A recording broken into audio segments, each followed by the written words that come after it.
Immunity to all things is essential, even to the concept of self-pride.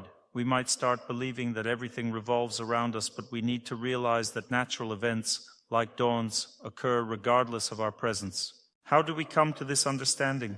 It's quite simple. We need to keep moving forward. Our purpose in life is to achieve victory. This forward momentum is the essence of our journey. This journey itself builds our immunity. Immunity signifies that you've turned a new page in your life. These pages can vary widely. For example, you might overcome a virus that everyone around you is currently suffering from, though it's not the coronavirus but another one. The bracelets I wear are designed to address the coronavirus, not this other virus. Despite having this new virus affecting me, I refuse to accept it. This resistance is what defines immunity. Immunity involves facing and overcoming challenges. When someone is afflicted by a virus, they often feel utterly defeated. You might ask them, Kata, how are you? And they respond, I'm sick. To be sick means to accept defeat. It's similar to seeing a predatory animal attack a deer, which then lies down, resigned to its fate. This passivity is akin to being sick. This attitude, whether it's being passive when facing danger, like freezing when a car approaches, or accepting that your spouse will leave without trying to change the situation, is not a viable way to live. I've seen other examples, for instance, a buffalo being attacked by a tiger or lion. The buffalo was already under attack, unable to escape due to the tiger's superior speed. However, the buffalo managed to turn and confront the tiger unexpectedly. It threw the tiger off, then counterattacked with its horns, sending the tiger flying and ultimately killing it with one decisive blow. The buffalo, being the prey, prevailed, although it was supposed to be eaten. So consider this. Was it luck or something else? This lecture aims to delve into that very question. I believe this is no mere coincidence. If a person is truly capable of achieving victory, they can prevail even in situations that appear utterly hopeless. Of course, there are times when death seems to have the upper hand.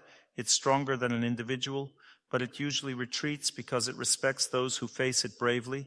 It's essential to understand that death naturally comes only once in a lifetime, typically in old age. For most people on Earth, the natural lifespan exceeds 100 years. While there are exceptions, premature misfortune or death is generally considered a test rather than a natural occurrence. Life has its cycles where individuals face tests of death or deprivation. This does not guarantee that these tests will define your fate. As modern astrologers might advise, prepare for death. You go for a consultation with an astrologer and the astrologer says, get ready for death. No one needs such help. It's like you're saying, an opponent is attacking me, I only have a gun, what should I do? And one says, shoot yourself in the head, it'll be easier. This is not a way to help, giving such advice. Help always means victory. A person who died in battle, or a person who died fighting, or one who died from coronavirus but fought, goes to heaven. The act of fighting itself is encouraged by God. The person ultimately turns out to be the winner. The loser is the one who ends up in hell. If someone goes to heaven or the spiritual realm, they are not defeated. They are victorious. Victory can even be achieved after the body's death. A person is not considered a loser if they did not surrender. Understanding this is crucial. For instance, if a husband leaves but returns after 7 years, it means you won. Your steadfastness and persistence overcame fate, even if the result was delayed. Sometimes, despite being wounded in battle and facing imminent defeat, a person can rise in spirit, prevail, and survive. This demonstrates your victory. What does immunity mean? Immunity means not even getting wounded. It signifies fighting in such a way that no harm comes to you. There are people who remain unharmed during the war. If you look at the biography of these people, they are very brave. I recently read an interesting episode. I'm always interested in cases where a person wins. There's a war going on. 6 tanks are advancing on people. A soldier unit, a small number of soldiers, all in shock. They think these 6 tanks will destroy them all now. They have no weapons, only grenades. A soldier from this unit gathered all the grenades for himself, said, guys, you wait here, I'll go talk to the tankists, and went to talk to the tankists. He destroyed all 6 tanks single-handedly and didn't even get a single wound. How is this possible? I can't understand how this is possible. They weren't driving in a line one after another, waiting to be destroyed. There were soldiers in the tanks who were armed and capable of destroying anyone they wanted, but this person was able to win. When asked about this victory, the soldier simply said he didn't want to give up. He kept moving forward and refused to surrender. His unwavering spirit earned him recognition as a hero, which symbolizes immunity in this context. Why did no bullet even touch him? There are laws you should know, but they don't guarantee immunity from harm in all situations. There are 2 points to know.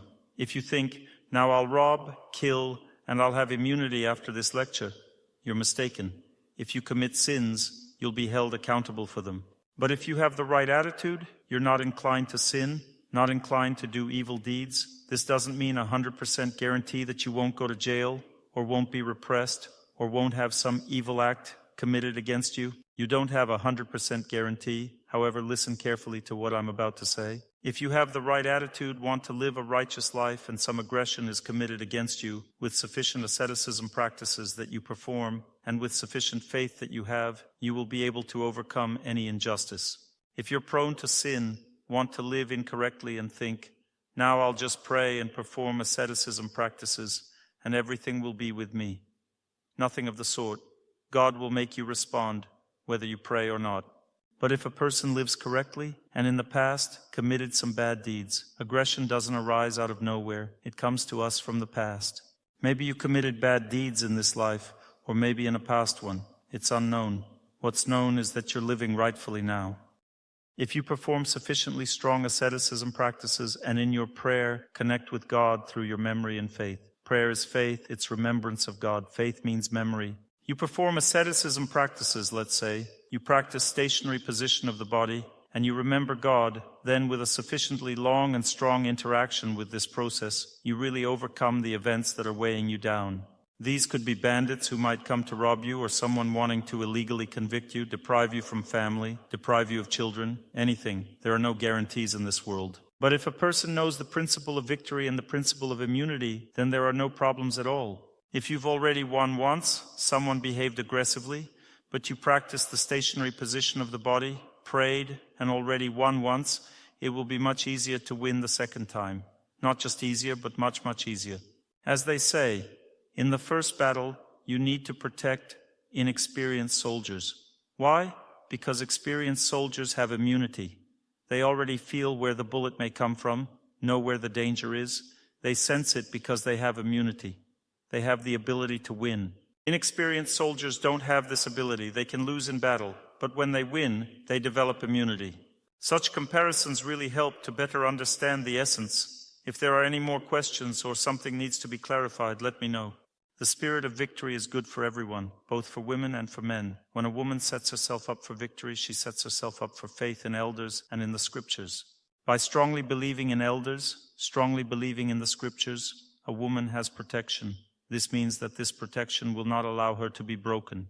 A woman wins by defending herself, while a man wins by attacking. He should not defend himself, but attack. A man wins by strength of spirit. He needs to engage in battle. This is the man's way of winning.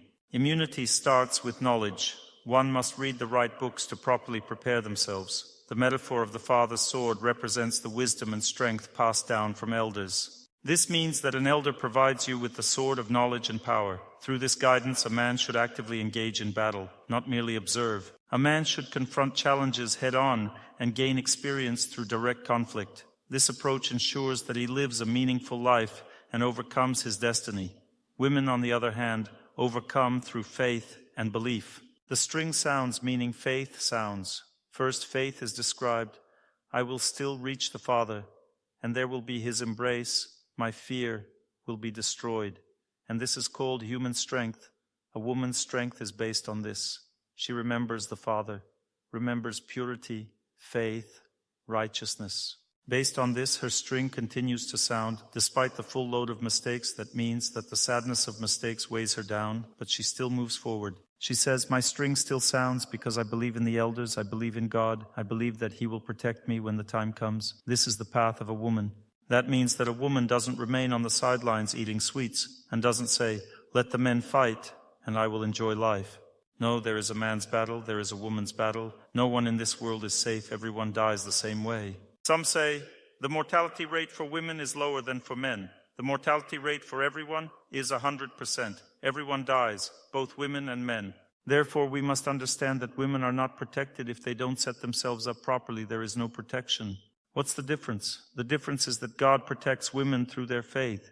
If a woman has faith, nothing will happen to her, no one will touch her.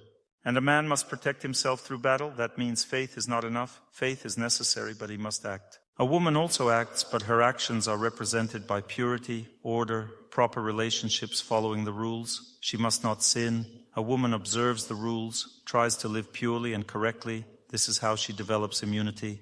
A man develops immunity by moving forward. Sometimes he makes mistakes, and a woman should keep an eye on this. Let's say a man takes a woman for his wife. He thinks he's marrying someone who will cook for him, clean, do laundry. This is generally correct, but he doesn't know that he's taking on a boss, the boss of his life. She will torment him. She will ask him, "Where are you going? Who are you talking to?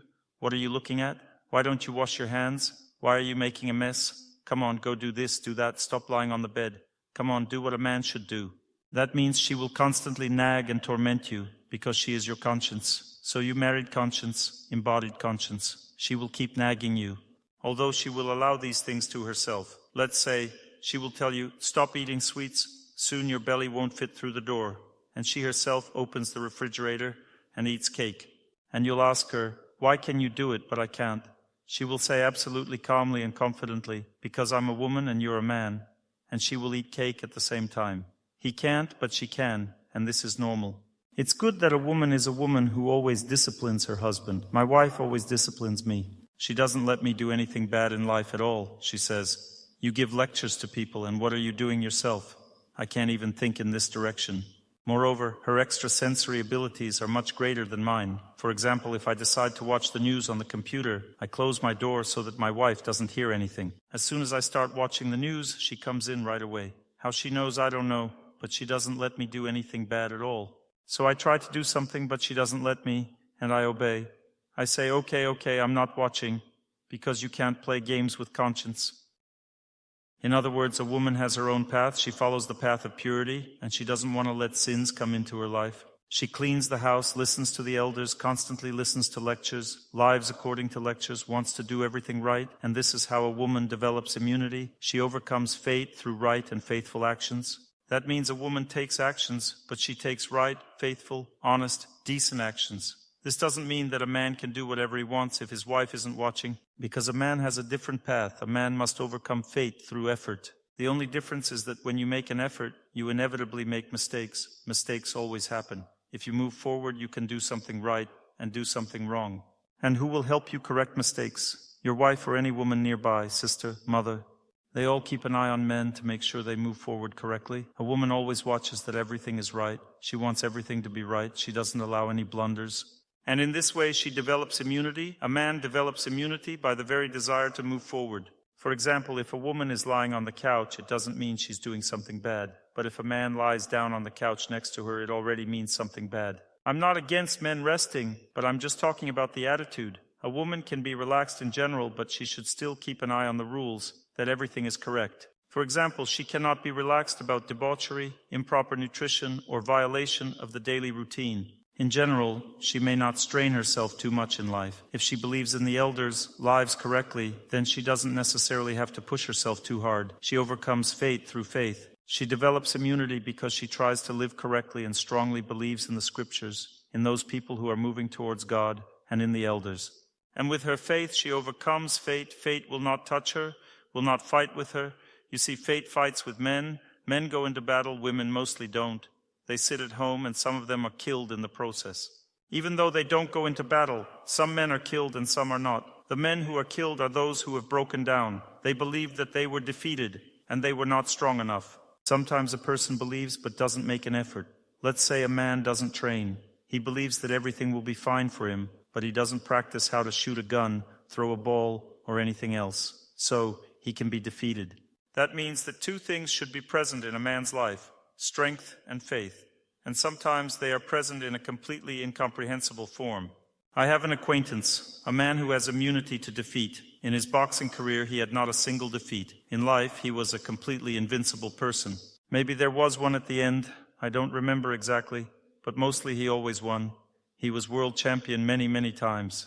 And when I brought up this topic, started talking about it, he told me that he was once predicted to be defeated. It was a competition, and he was told, according to your fate, you should be defeated by this person. He felt it. He felt that he would be defeated by this person. And 6 months before this event, he began to fight this person, just mentally. He trained as if he was defeating him. And he didn't finish a single training session until he felt he had won. He fought and fought for several hours, and finally, when he felt he was defeating this person, he would end the training. He trained like this for 6 months. And then, when it was time for the real fight, he was losing at the beginning of the fight. He began to feel the pressure of fate through this person. He was taking hits, suffering defeat from him. But then he remembered that he had already defeated him many times before while training. And eventually, he defeated this person ahead of time. In the end, he won the fight. That means even in a situation where he was destined to lose, he still won, because he had immunity to defeat. This person could not lose.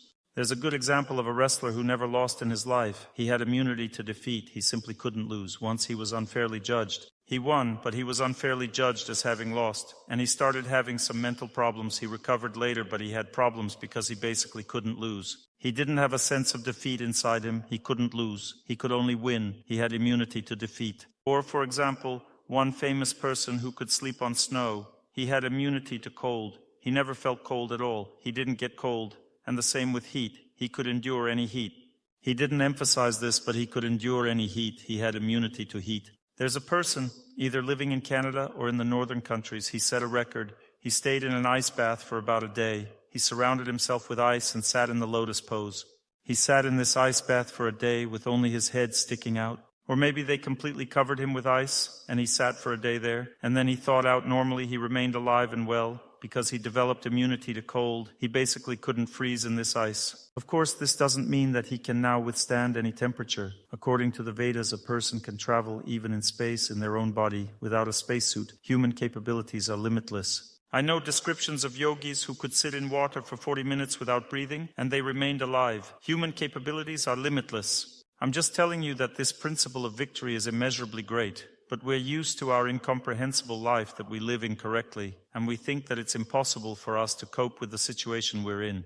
It's complete nonsense to think like that, because everything depends on your lifestyle. And what is immunity? Immunity is when you have completely overcome fate with the help of your faith and with the help of your strength, with these two things. There is such a subtle power as not letting your husband go. For example, a woman lives with her husband, but she has the power to make it impossible for him to leave her. Although he can look at other women, can fall in love, but won't be able to leave her because she is strong as a woman. But if she would also gain immunity in her faith, then he won't be able to fall in love either. He would look at other beautiful women, but he would not be able to fall in love with them. Why? Because his faith is subordinate to his wife's strength. And if she's jealous of him, afraid that she'll lose him, it means that she doesn't have enough faith, or not enough strength. Fear itself indicates the amount of work to be done. It doesn't indicate that you will necessarily be defeated, but most people submit to fear. Let's say a woman says, "My husband will most likely leave me." Why would somebody think like that? Because the person feels it. This is just the amount of work to be done, what you feel. And you might ask, "Dr. Torsunov, what should I do at this point?" You need to do everything because immunity is developed in a complex way. You need to go outside, perform prolonged continuous movement. You need to start water fasting. You need to do stationary position of the body. Learn to receive strength from nature. You do all these actions, but it's still not enough. You need to learn to fortify your body. You need to learn to be in the wind, accept the wind. For example, women don't necessarily need to accept severe elements of nature, but still, this needs to be done. You need to fortify yourself. You need to learn to get used to staying in cool water. You need to get used to it. You need to get used to earth. Getting used to earth means loving earth, loving water, loving the sun, getting used to the sun.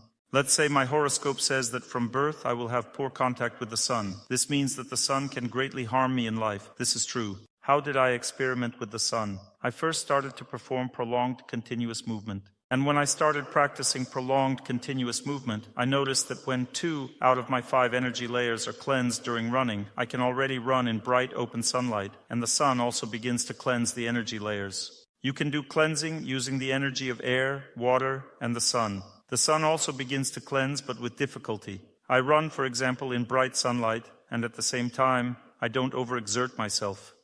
Why? Because I'm running. Due to asceticism practice, and since I'm trained in this asceticism practice, my subtle energy channels are actively working. At this time, the sun weighs me down, but doesn't break me. And under the pressure of the asceticism practices, the solar energy begins to move normally in my body. There was a situation where I needed to go for a run. This was in Israel. I had a lecture in the evening, and I was giving lectures there at the end of August last year. The sun was blazing. We had woken up late after our flight, and by the time we were ready, it was already around 9 in the morning.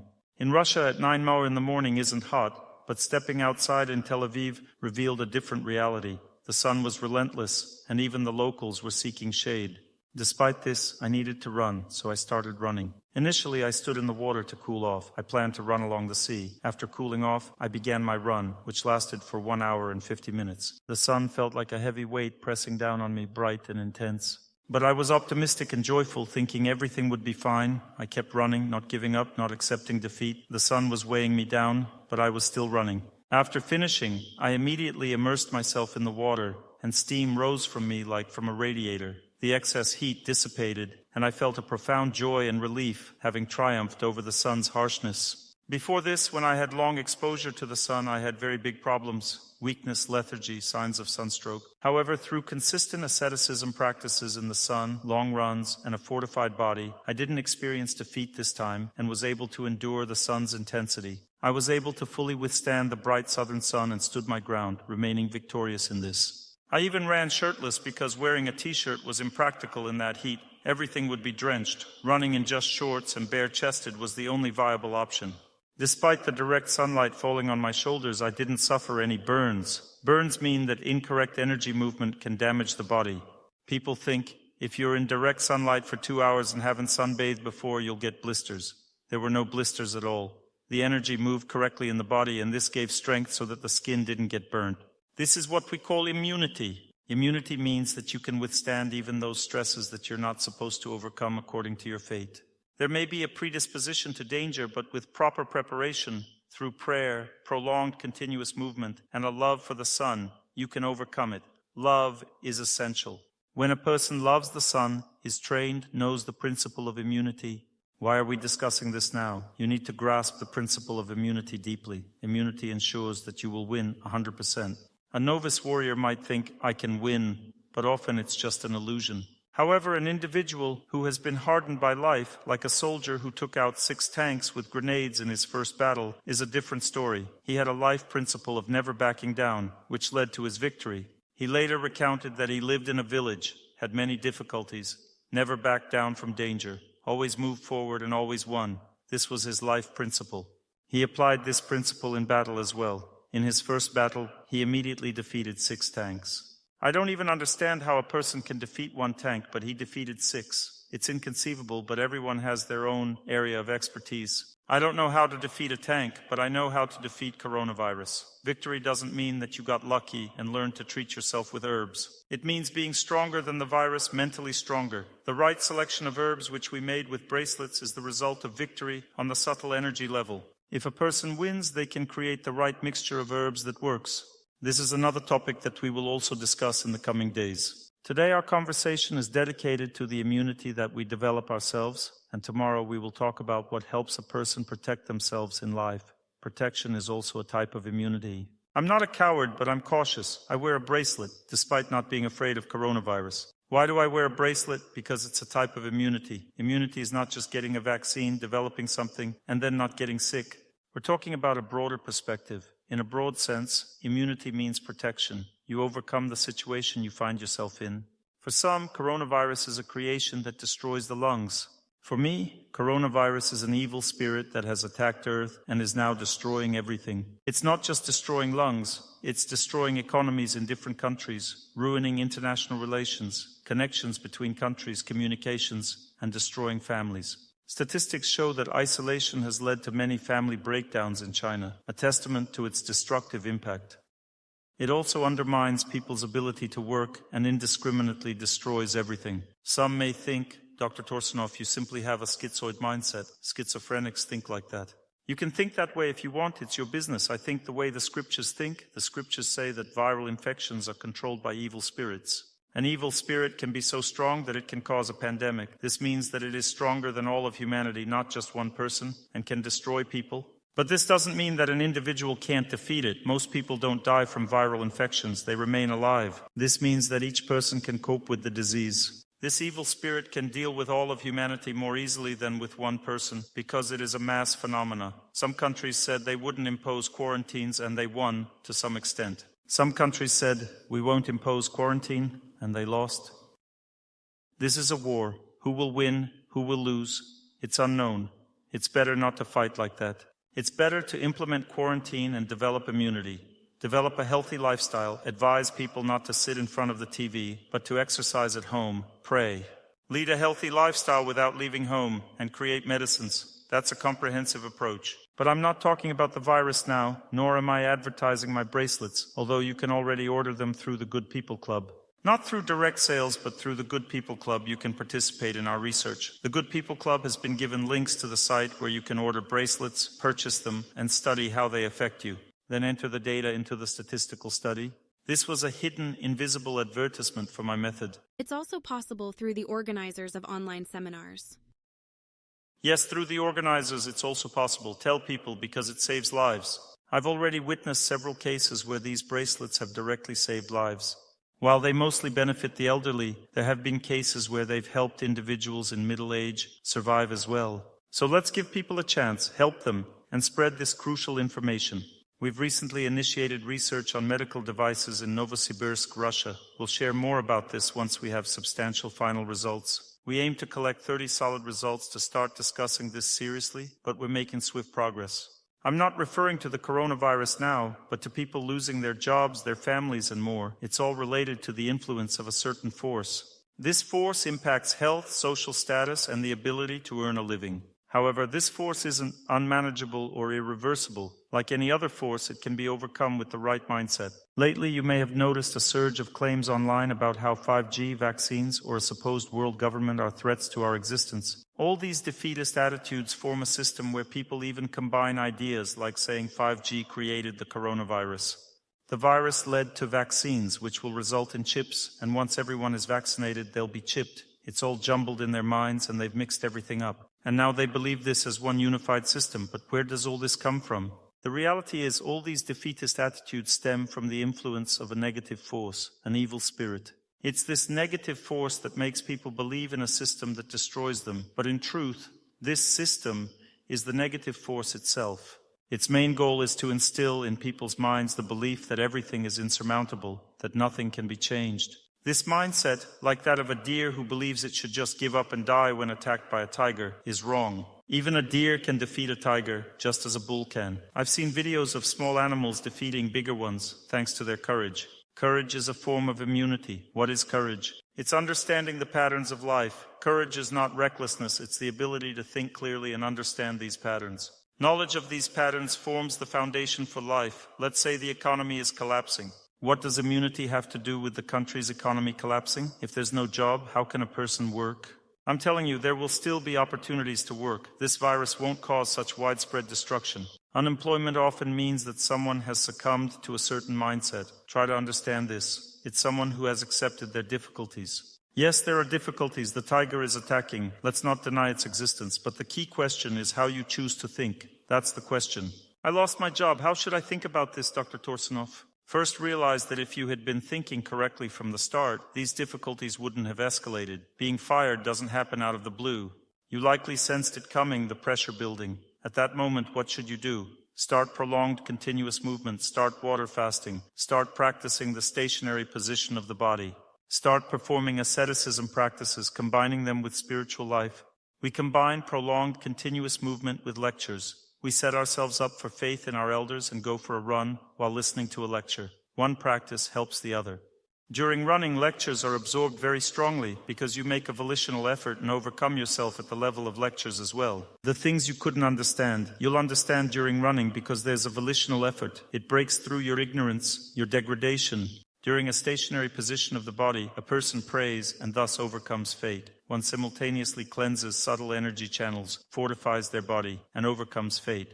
Because asceticism practice acts also on the subtle energy body, not only on the physical body, and this needs to be combined with memory. Because when a person doesn't move, their intelligence becomes very strong and stable. A stationary position of the body fills with the energy of intelligence. Prolonged continuous movement fills a person's psyche with the energy of intelligence. And when a person doesn't move, they can overcome fate. Let's say they're supposed to be fired from work. They pray, and this idea vanishes from the heads of the bosses. This is how it really happens. The boss can't fire them at some point. Although the boss wants to do it, with time, this desire disappears.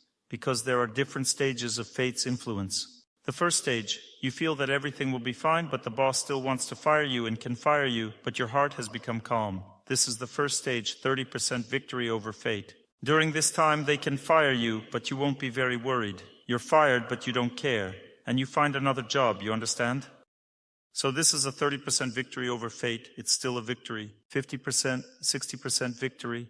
When you're already winning, the boss can't fire you anymore even if one wants to. Something prevents this. People say, you can't fire this person. It's a valuable employee. Or circumstances prevent this, or the boss decided to fire you today but forgot, got distracted. One wants to but can't fire you. Something is preventing it from happening. And in the third stage, one no longer wants to fire you. The boss changed their mind. This means you've completely overcome fate. You've developed immunity to this. And when you see the boss is happy to see you, not angry at you, despite everything. One says, yes, I wanted to fire you because you were terribly late for work, but now I feel that you're a valuable employee. Keep working with us. The boss feels this way, although you didn't persuade this person. You just worked on yourself, and this coronavirus changed the situation at the factory. Before, no one was fired, but now they are firing because jobs are being cut due to coronavirus. But you kept your work. But even if you didn't keep it, you didn't manage to listen to this lecture and didn't start overcoming fate in advance, activating yourself in a difficult period. You felt fear that you would be fired and agreed with this fear. You gave up. It means that everything is ahead of you. You'll be fired from work, but it doesn't mean you'll remain unemployed. You can start all over again at any moment. You can start defeating coronavirus in your heart right now, and the time will come, and you'll feel that this whole world situation has developed all over the world. Job cuts, is it all real? Real. Factory shutdowns, real. Borders between countries are closed, real. All this is real, but it won't affect you personally, because you've won in this situation. War is real, but some people suffer during war. Mostly everyone suffers, but some don't. A person can win both in the rear and at the front, not feel the war, because they are properly attuned. The right attitude is the path to immunity. It's not that you've got the right attitude and now you don't care anymore. I don't care about the war. I don't care about the coronavirus. I listened to Dr. Torsunov's lecture, and that's it. Now nothing can affect me. I'm calm, completely calm. No. This mindset is flawed. The correct approach is to bring yourself to a state of calmness through conscious actions. Blind belief is not immunity. True immunity comes from actions that lead you to this state of calmness. Imagine your husband leaves. You wish happiness to everyone, pray, go jogging, and maintain a balanced diet. Each of these actions leaves a positive impression. Now let's talk about nutrition. What is it? It's the energy within the body. Energy can be positive or negative. It can rise or fall. In general, nutrition, it's a form of secret knowledge. Don't share this with everyone. I'm only telling you because people might not accept it from you, but you'll accept it from me because you trust me. There are two types of energy flow. One directs towards overcoming fate. This is the path of vegetarian nutrition. Dairy products also aid in overcoming fate.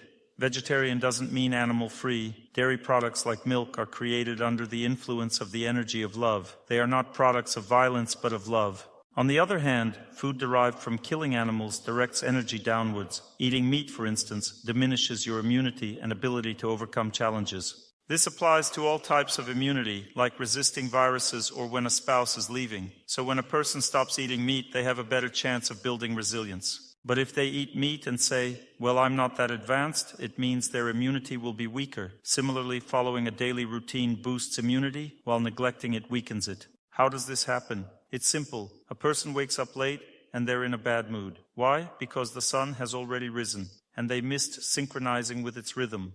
If they wake up with the sun, it elevates their mood. They rejoice in life because they started their day early. And if they go to bed on time, they get enough sleep. Their immunity is also preserved.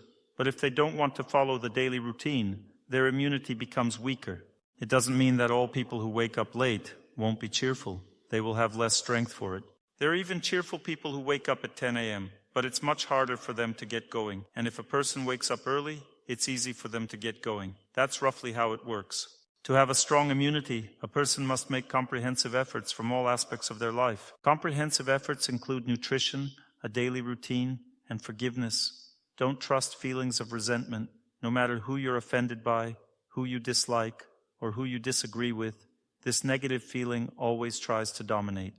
Don't let it take hold. If your boss says you're fired, your work on yourself begins right there. Start by forgiving your boss. Work on that feeling. Run more during this time. Exercise, fortify yourself. Contact with nature is vital for immunity. The sun provides the energy of immunity. It kills bacteria in the body, which is why epidemics decline in the summer and may rise again in the winter when there's less sun. I once told you that according to my horoscope I have poor contact with the sun, but I live correctly. I used to frequently get viral infections. Now, living correctly, I no longer get them at all. In other words, through asceticism practice, I established the right contact with the sun's energy, and it helped me overcome my fate. Not only do I tolerate heat better, but I also defeat viral infections and so on. The energy of water calms a person, makes them a calm optimist. There are lively optimists. These are sunny people. They would say, glad to see you come in, dear, be our guest. Sunny people are lively optimists.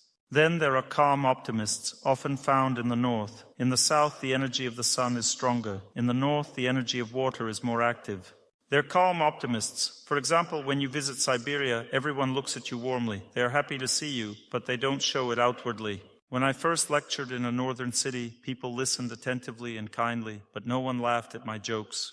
I thought I had to overcome my fate and kept joking every 5 seconds, but still, no one laughed. They just watched me kindly without reacting outwardly.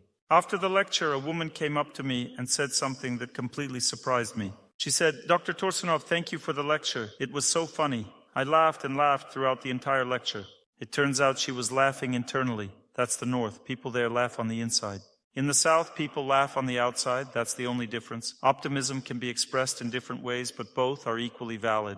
There's not much difference because the sun can impact a person strongly or deeply. In the north, the sun's impact is deep. People in the north cherish the sun because they get less of it. They love it, they absorb it. The sun has a deep influence on people there. In the south, the sun is abundant, so they don't value it, even though they have a lot of solar energy. They might be more cheerful, but also more prone to anger. This too is a form of solar energy. It can manifest in different ways. One might say, "If you do that one more time, I'll just kill you." In the north, people don't usually say such things. They might quietly act instead, in a kind manner. In the south, people might warn, shout, and wave their hands around. Everyone is different. The sun can act aggressively both here and there, but we should learn to love the sun because it gives immunity. And we should know how to appreciate water, as it brings kindness to a person. The earth grants calmness. Air provides energy and activity, and space as a whole grants the ability to see perspectives. The energy of space is crucial. When we were locked inside, I was deeply concerned and offered this advice. I used to say, "Just understand that no one has locked you up. After all, you have a window. You can go out, especially to the balcony. It's really great. Just go out, open the window and look at the whole world. Be closer to the whole world. Don't feel like you're in a confined space, because at that moment you lose optimism, lose faith in prospects. Because this sense of space expands perspectives. A person begins to believe that everything will be fine for them. They need prospects, but if a person doesn't feel these prospects, then they won't be able to overcome their fate. We should not just know that these elements exist, but tune into them very strongly. Our faith should be connected with them. One should believe in God. But which God? The one who gifted us this whole world. God should not be separated from the sun. If we believe in God, it doesn't mean that we don't need the sun anymore. We need the sun, we need air, we need all of this because it all strengthens our ability to overcome our life obstacles. A person should tune into contact with all these forces, and this contact should be positive. Positivity is very valuable in this matter of understanding immunity. If a virus has entered our bodies, that doesn't mean we should just lie down and relax. Instead, we need to go for a run, do exercises, and fortify our body. These activities are incredibly valuable.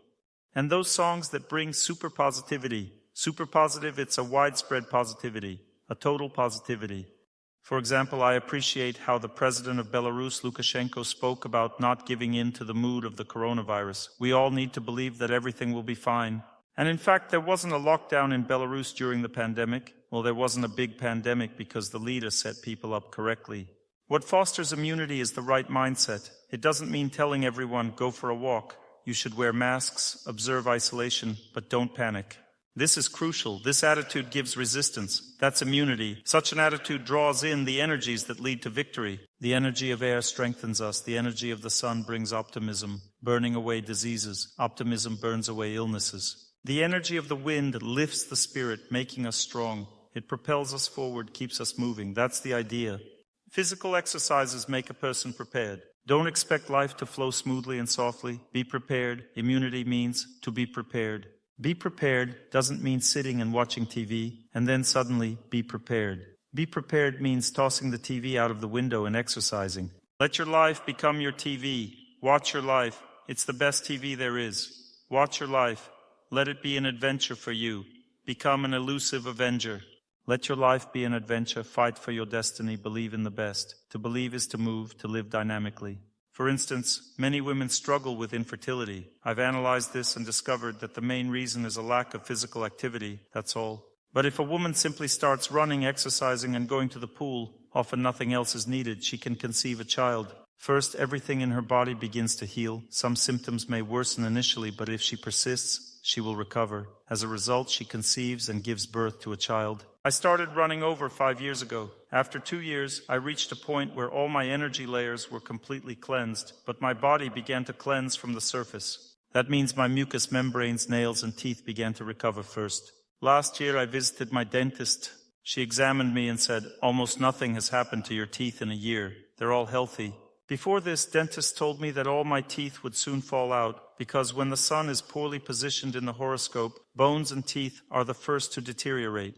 And my teeth are no longer deteriorating. Why? Because they have been treated. Through running, the subtle energy channels began to strengthen the bones and teeth. This happened first, and then the effect progressed more. And interestingly, what happened recently, the healing goes deeper and deeper. First, the outer layers are healed, then the deeper layers. And the last thing that happened, my lower back started to hurt. It really started to hurt. And the prediction of those who said that you can't run long distances came true, because joints and spine wear out. Sometimes it's joints, sometimes it's the spine. And it seems my lower back wore out, my spine wore out, because after running my lower back ached. And even during the run it started to ache gradually. This started about 3.5, 4 months ago. I thought, I have no choice. I give lectures on this topic. How can I stop running? Let the lower back wear out? What can I do? I'll live with a worn out back then, dying a brave death. But at least I didn't give up. Such thoughts crossed my mind, although I understood that this might be part of the healing process. Perhaps it's such a deep healing that it hurts this much. Interestingly, I noticed that for about 2 weeks, one vertebra hurt, and then suddenly a vertebra below started to hurt. It ached so much, but the previous vertebra no longer ached. If it were worn out, in theory, it would hurt more and more. But for some reason, it stopped aching. Then the pain moved lower, and then even lower. Finally, the moment of truth came when I noticed that this severe pain left my vertebrae and spread to the sides. The nerve endings that come out of the spine began to ache. This moment of truth brought jubilation inside me, and at this point I noticed that my spine had rejuvenated. It can withstand stronger loads. There's a sense of lightness in my back. It feels as if I've shed years of life off myself. In other words, look, interestingly, this happened after 5 years of running, not walking, but running. My body decided to heal deeper. First, all my vertebrae were healed because the very center of asceticism practice during running is in the lower back. If you move your arms, the epicenter of asceticism practice will be in the thoracic region, and healing will start from there. This deep healing of my vertebrae then went in different directions. The healing process began to rise higher and began to descend lower, and at one point I'm running.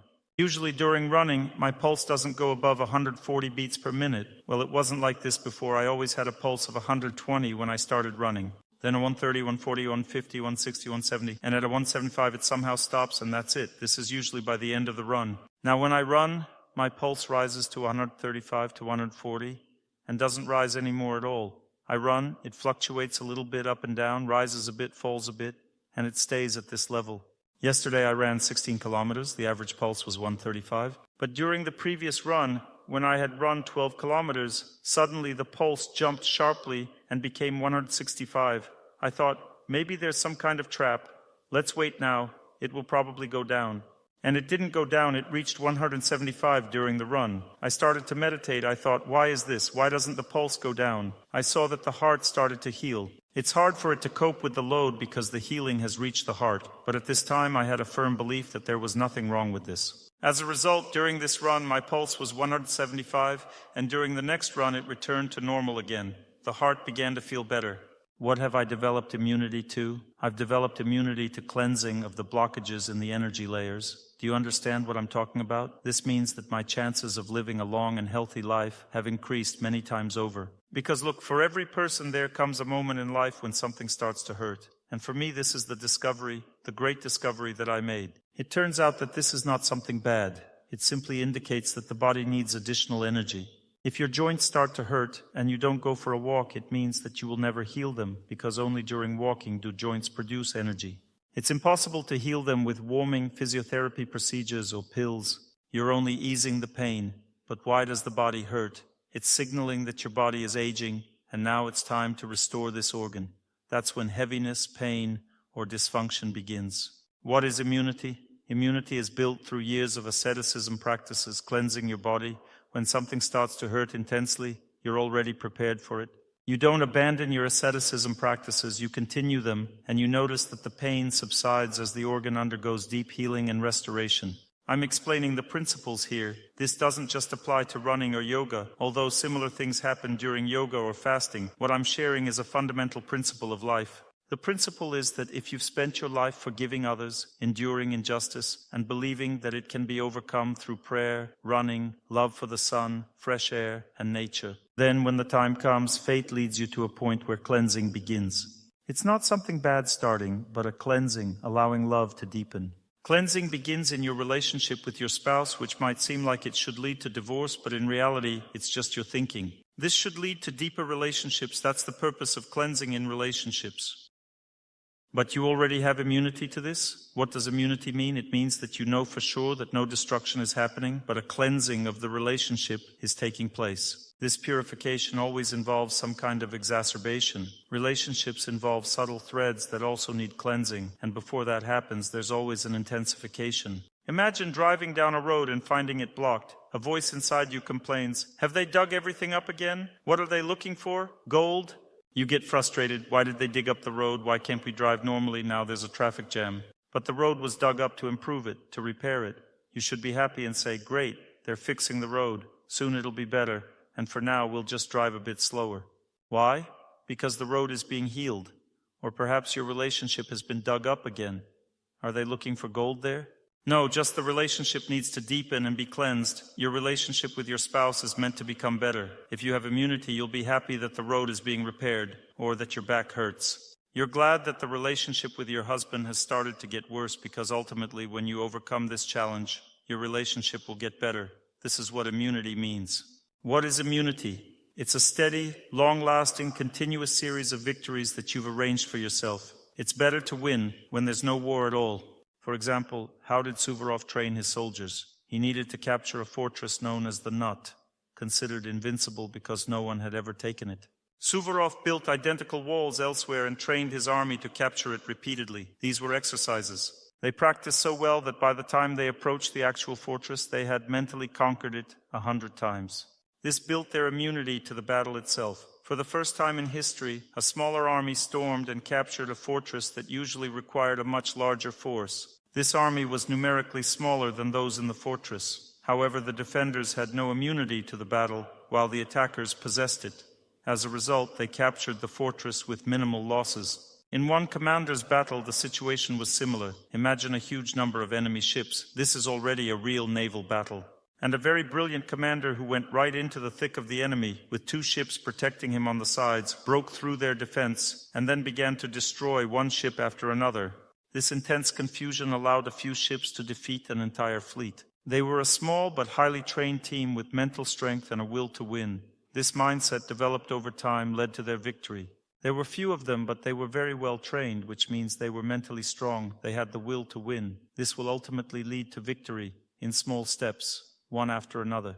It might have seemed like they were unlucky here or there, but it wasn't about luck. These are the patterns I'm explaining to you now. The same thing. One person became infected with a virus, another person didn't. Why didn't one get sick? Because one eats properly. One knows what passive and active immunity is. We'll talk about passive immunity tomorrow today, about active. A person knows what faith in victory is, what prolonged continuous movement is. One knows what a daily routine is. One knows how to behave, how to set oneself up, and what to do when a person gets sick. The most important thing is to understand that you can't give up. Giving up means, well, that's it. I'm sick. What can I do? I'll just lie down now. Even when a person is lying down, a virus can cause death. They can't move much anymore, but they still need to move. Sometimes a person needs to lie down because they need to rest, but still, a person overcomes illness through movement, through a healthy lifestyle, not through lying down. Lying down is already leaving everything to chance. Let me lie down and then, will a tiger eat me or not? Maybe it'll be satisfied with just one arm. Maybe it won't eat the head. You see, this is not a way to live. This is incorrect thinking, and this is exactly the thinking that turns on in a person. Maybe my husband won't leave me. He will definitely leave. Don't think that by lying down, sitting it out, and agreeing, a person can overcome fate. It all starts with these theories. If you've bought into the idea that 5G, microchipping, or the coronavirus will destroy the world, you've already surrendered to the notion of just giving up and dying. There are many examples to learn from, like the psychologist who survived a concentration camp. Despite the horrors, he kept a mindset of non-submission to tragedy and problems. His captors, seeing his behavior, respected him and consulted him. He was an extraordinary person. They preserved his life while killing others because he refused to submit to fate. They killed everyone else, but left him alive. Why? Because he defeated his fate. He developed this mindset, non-submission to tragedy and problems, a mindset of non-submission. Or Dikul, who was paralyzed but started by moving just his fingers, then his head, and eventually stood on his feet again. He never stopped. He kept moving until he recovered. He didn't stop. He did it continuously. He simply kept winning. Or Marishev, such a warrior. You know, his plane was shot down. He was left without legs, He had legs, but they didn't move. And he crawled for several days in winter. He crawled for days in winter to reach his comrades. Then what happened next? He fully restored his health, learned to walk on crutches. And then he learned to control a plane on crutches and went into battle. This is incredible. A person who essentially lost his legs, relying on crutches and using prosthetics after both legs were amputated below the knee, learned to fly a plane using those prosthetics. The plane had foot controls. Not only did this person survive, but he survived because he crawled. He developed immunity to injury. This wasn't a spur-of-the-moment decision to survive. It wasn't a fleeting thought like, I won't die. No, this resilience was cultivated over time. Immunity is the result of a specific flow of energy within the body paired with faith. It's an energetic force, a combination of one's internal strength and belief. This force is the culmination of long-term efforts in various aspects of life. It's not just about mental strength. There are schools of thought that say, just think positively, ignore everything else. But that's nonsense. It's like saying, if a tank is coming at you, just ignore it, don't react, and you'll win. That's rubbish. Words from people who have no real experience with dealing with such situations. Mental activity alone can't defeat anything. You need to follow a daily routine. You need proper nutrition. You need to be around people who have overcome adversity. You need consistent, continuous movement. You need to learn to do exercises, fasting, and how to maintain the stationary position of the body. These are victories in their own right. You need to learn to pray, study scriptures, and understand the ultimate purpose of life. When all these elements work together, you don't lose heart, because you've built up an experience of victory. This experience has two stages. The first stage is the stage where you don't have immunity yet, but you have experience in victory. And despite the fact that you get sick, you still manage to pull through. In the second stage, you simply don't get sick. Your husband can't leave you. You can't be fired, imprisoned, or even wounded by a bullet. Imagine that. It's real. There are invincible warriors described in the Vedas, warriors whom no one could defeat except God. God alone has that power. This is illustrated in the Mahabharata. Watch the series Mahabharata and study it. Take Bhishma, an invincible warrior. He had immunity to being defeated by anyone. No one on this earth could defeat him. And why did the Lord defeat him? Because he himself allowed the Lord to defeat him. He himself gave such an opportunity. He passed away by his own will. Even such things happen. How is this even possible? It is possible. And Bhishma could fight alone against an entire army. Imagine a battle is going on. One warrior comes out and defeats an army. How is this possible? It's incomprehensible to our consciousness. We should learn from history, from such examples, and gradually implement these lessons. Action can take different forms. There are female actions rooted in unwavering faith in purity, chastity, and sinlessness. A woman should strive for sinlessness and rely heavily on faith in elders and scriptures. Through her purity, she conquers fate and creates a protective shield. This shield ensures that even if a virus enters her body, it doesn't multiply because it's blocked by the shield. It's how nature works. For a man, however, when a virus enters his body, it might try to multiply, but the man fights back, striking down the virus.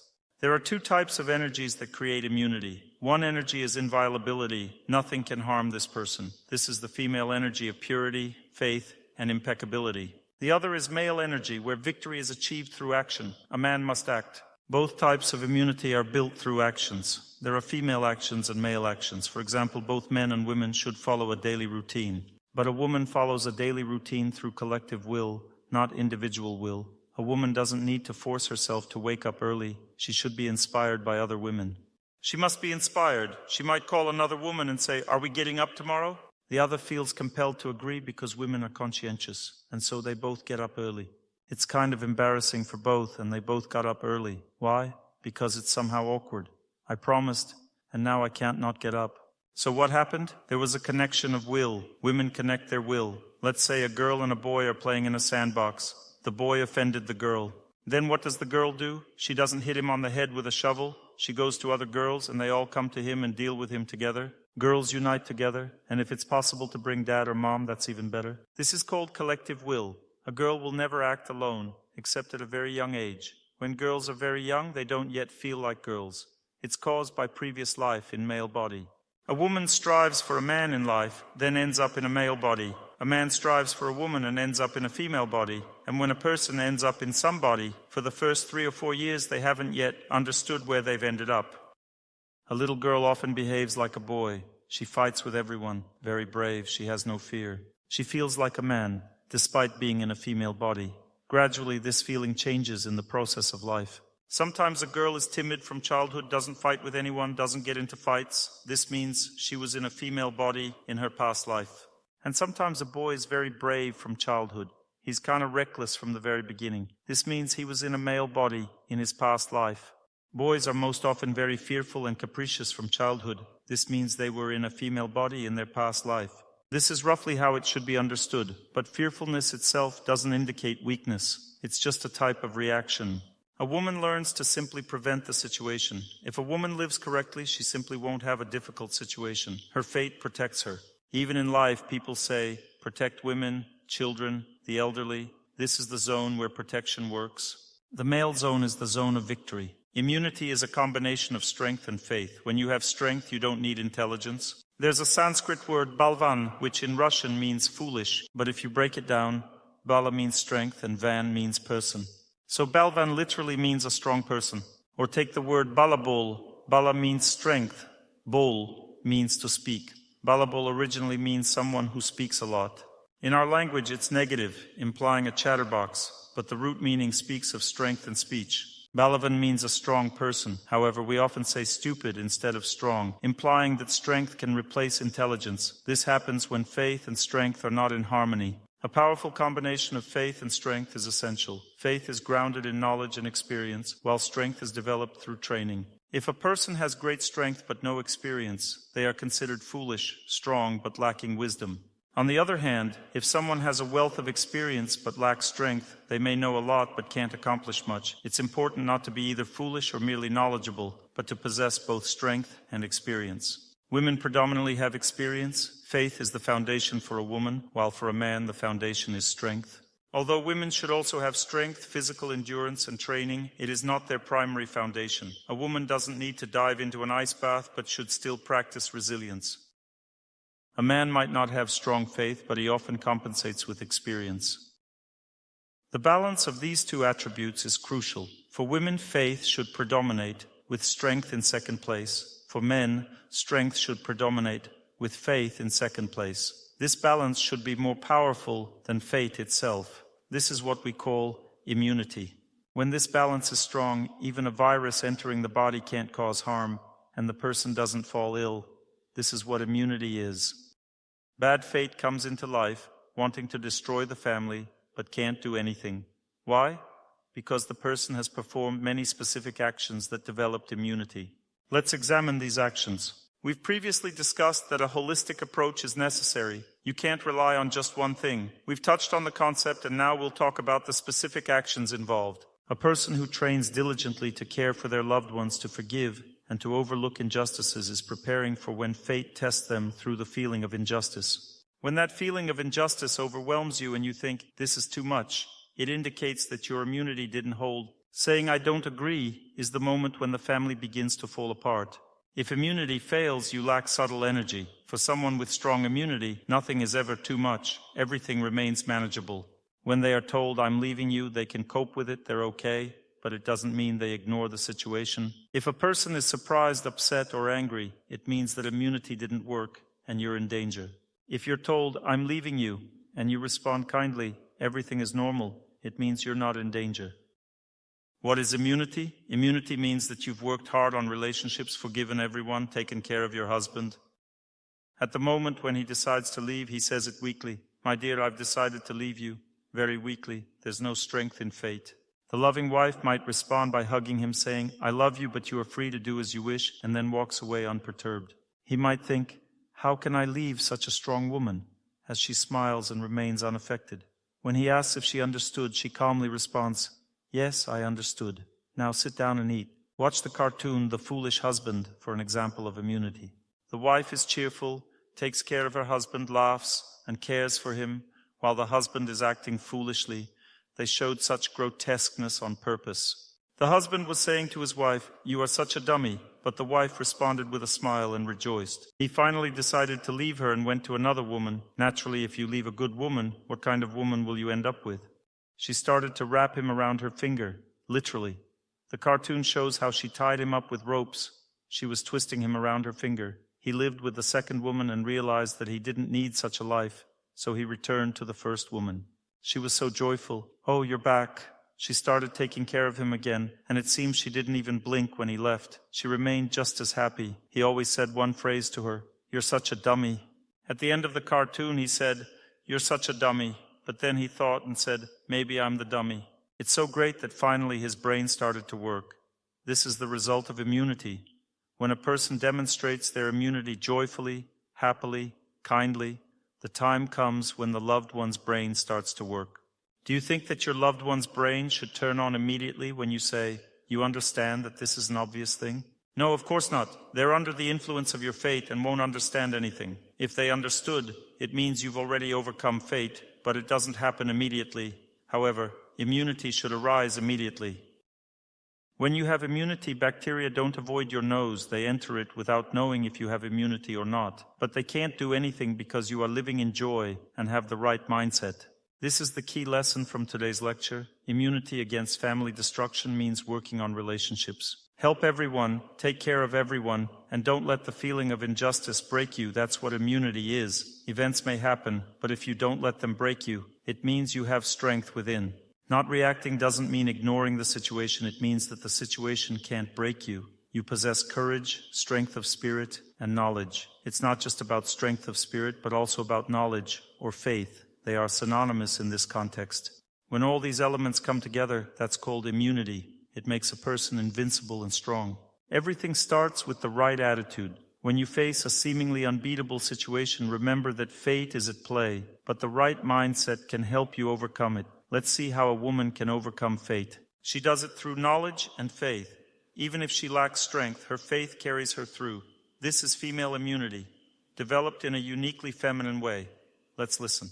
She believes that despite no longer believing we'll be together, everything will work out. She overcomes it with faith, while a man should overcome it with strength of spirit. He breaks, falls, gets up again, and moves forward. He has a different way. The male way and the female way, both are correct. A woman succeeds through purity, faith, and respect for elders. She always consults with elders and thus overcomes. A man overcomes with strength of spirit. He falls, gets up again, and moves on. A man might say, I don't regret anything, everything is fine. He often walks blindly, breaking through the path of life. A man may be a bit slow-witted, stumbling forward without always knowing what's right, yet he insists, I don't regret anything. This is the correct attitude. There's no immunity yet, only movement in the right direction. It means the person hasn't won yet. One is just progressing in that direction. When a person is properly attuned, utilizing all the forces they have cultivated, like a deep love for nature. If a person loves nature deeply and misfortune befalls them, they overcome it through this love. They harness the power of that love in their heart and move forward towards victory. This is correct. When everything turns into immunity, fate may not even be able to touch the person. But first, one must take everything they have and move forward. This is the right path. Never break, never give up, never fall. So, this is the right attitude. the attitude of relying on your strengths. Immunity means to rely on what you've understood and believed in. If you know how to fortify yourself, do so when you feel bad. If you know how to run, go for a run when you're down. If you can do everything, then choose what's easiest for you right now. Rely on nature, on good people, on prayer, on proper nutrition. What does it mean to lose to one's fate? It means feeling poisoned but still wanting to eat cake. Well, then it's your problem. You understand? It means it's foolishness. Come what may, we only live once, so you gorge on cake at night. And it gets even worse. This is just stupidity. There's always a hint. Once I came to one city in Russia. The heat was terrible, and I have a very strong digestive fire. I like to eat ice cream after meals. I don't advise this to anyone. It's wrong because it extinguishes the digestive fire. But I have such a strong digestive fire. I eat once a day. It flares up so much that I need to dampen it a little, so I eat ice cream after meals. But I don't recommend it. So we got carried away and ate a good portion of ice cream before the lecture. I came to the lecture. The topic was self-control. I felt that my digestion had stopped and something was rising to my throat. I said, "Excuse me, I'll be right back," and left. A man went to the bathroom like there was some unexpected break during the lecture. He's standing there and hears Dr. Torsunov, so to speak, terrifying a toilet in the next cubicle. I then came back to the lecture and started talking about self-control. I said I experienced self-control. Before the lecture I gorged on ice cream even though I knew I shouldn't have. At some point I felt that I couldn't eat anymore, but I thought, what the heck? And then I went to the restroom. Why did this happen? Because the immunity didn't work. It needs to work. You need an inner voice that tells you, don't go to the fridge. It's already late. You can't eat cake. The inner voice should speak. This means that your immunity works, but it might not. Once I was walking through the airport and we sat down opposite certain people, and I just stood up and started walking. My colleague asked, "What are you doing, Dr. Torsunov? We've already sat down. Where are we going?" I said, "Follow me." We went and sat elsewhere. He asked, "What's the matter?" I said, "Those people are sick. They'll infect us and we'll get sick. And we have to give lectures. We didn't need that, so we sat further away from them." Why did this happen? Because I sensed the danger. I felt this coronavirus. They were sick. Those people sitting opposite us. They seemed like normal people. They didn't want anything bad, but the virus lived inside them, and so they posed a danger. I moved away from them, and we didn't get sick. What I'm telling you is that if a person develops this indicator in their heart through knowledge, they have restricted themselves in food many times, practiced fasting many times, and eventually the body gained the knowledge that they shouldn't eat cake at night. And this knowledge is immunity. Over many years, I've developed a habit of never eating anything in the evening except fruit. Even ice cream, which I love very much, I still won't eat in the evening because I have immunity inside. I disagree. The body says, no, I don't want to. Or, for example, I always fast in the morning. And even if someone offers me blessed food to eat, my body refuses. It says, eat this food at lunch. You can't eat now. This is called immunity. That means no one can force me to eat in the morning. Although there may be hunger, I won't eat because I'm used to fasting. This is called immunity. Or let's say, I'm running, and heavy rain starts with a thunderstorm. It happened to me once. A heavy rain started, there was a strong wind, it was cold, and I was already sick with a cold. And all this together weighs on me, and I said to myself, I won't stop. And I kept running and got cured of the cold. This energy of the wind and the energy of the cold acted oppositely. It helped me to recover. I used it. The body took this energy and used it. Any strong energies, they are all good. They can just cause a strong exacerbation in the body. This is called catching a cold, meaning a strong exacerbation that a person can't handle. But since I was running and believed that everything would be fine, this strong energy began to act oppositely and healed me, killing the virus instead of me. Instead of an illness, it turned into recovery. I'm telling you that training plus knowledge plus faith give a tremendous result. A person gains enormous opportunities to overcome any obstacles in life, or maybe these obstacles won't even arise. They are very fortunate. Recently, a plane crashed. The plane went down, all dead except 2 people alive. And it turned out that these were unusual people. Later, when they started to investigate, it was found that these people had strong personalities. They simply survived because they had immunity to dying in a plane crash. Even though the plane went down and crashed, they both remained alive. What does this tell us? That there's a pattern that we don't know about. You understand? This pattern always works. Don't think that a person was lucky, that they're a fortunate one. It's not that they're lucky. It's just that the pattern worked, and this pattern should be taken into account in our lives. We need to rely on it very strongly and desire it in order for it to work. I recall a time when a couple offered me a ride from the airport. During the journey, they shared a remarkable story. They explained how some officials from regulatory bodies had approached them with an ultimatum. We like your business. You can either sell it to us at a reduced price, or we'll ensure you end up in prison. Instead of giving in, they decided to follow the teachings from my lectures. They began to pray and perform good deeds. I won't go into all the details, but they maintained their faith. Despite facing immense pressure, intimidation, and constant scrutiny, they stood firm. The outcome? Those who sought to take their company ended up in prison themselves, while the couple continued to run their business as before. They achieved what seemed impossible. Typically, when authorities want something, they get it.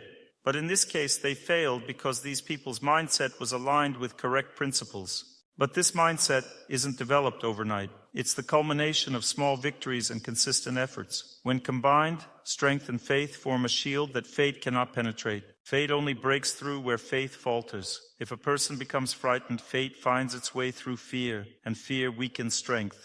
For example, if a soldier on the battlefield becomes afraid of the enemy, one immediately loses strength. Fear saps their power.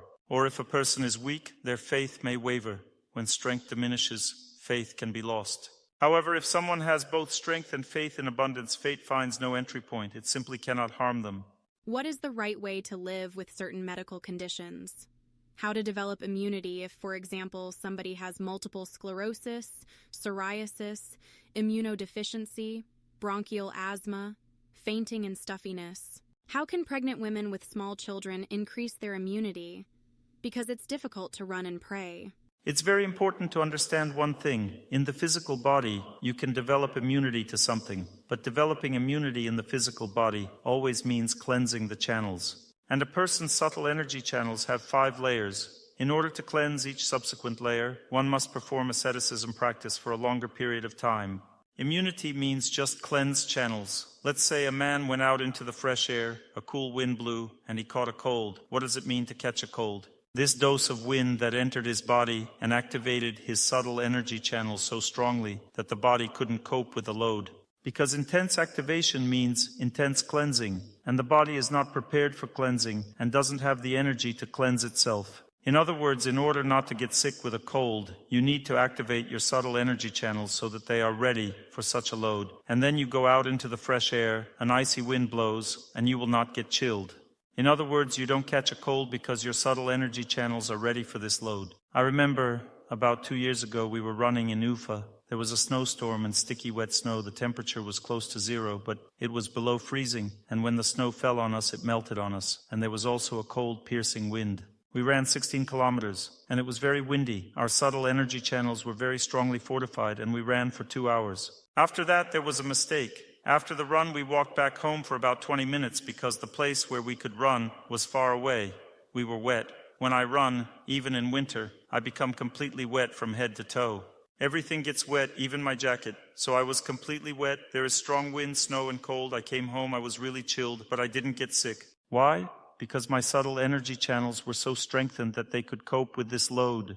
There was a strong load on health. The wind loaded the channels, but since the channels were strong enough for such a load, nothing happened. Everything was fine. But when you strain yourself very much like I do when I run 16 kilometers, then I freeze at night when the body is sleeping, and you gave yourself a heavy strain. Therefore, when you rest, you need to wrap up warmly in order not to catch a cold. This is another approach. When you are active, if you have a strong body, you don't need to worry at all, you won't get chilled. But if you've strained yourself very much, worked hard with your channels, ran or went to the sauna to cleanse the channels, or fasted or practiced yoga intensively, then you should cover up yourself more that night. This is to prevent getting chilled, because at night during this time the body is recovering and it becomes weak. This approach is important. It's important to understand this. Multiple sclerosis. The situation doesn't change. Multiple sclerosis means that there is strong tension inside the nervous system. I have one acquaintance who has been suffering from multiple sclerosis before my eyes. I tried treating her in various ways, but nothing helped. Gradually, she's becoming more immobilized. She can't walk now, and she uses a wheelchair. At some point, she realized that no one could help her anymore, and she began to increase the amount of movement. Because she can't move her legs, she started moving her arms. She also organized a group of similar people who moved their arms. For those who were just starting to develop this sickness, it began to help quickly, but for those who had been sick for a long time, it seemed like it wasn't helping. They get very tired, they make movements and then have to rest for a long time. The body gets very tired. When this person started to push herself to the fifth energy layer, where the nervous system is located, multiple sclerosis is a very deep disease, that's why it's difficult to treat it. Then her body, the subtle energy channels that cause multiple sclerosis, began to activate. As a result, the healing process began. For a person after such a load on the arms or just even moving fingers, something in the body needs to keep moving for a long time. It seems that the movements become worse, but the next day, or in 2 days, when the body has healed, it becomes stronger. So gradually, maybe over a year when you've reached this milestone, to treat multiple sclerosis, the load should be from 2 to 4 hours, depending on the speed. If you load yourself as if you were running, then you need to move continuously for 2 hours. If you load yourself as if you were walking, you need 4 hours. You need to push yourself up to 4 hours if you move your arms slowly, or if you do it quickly, then up to 2 hours.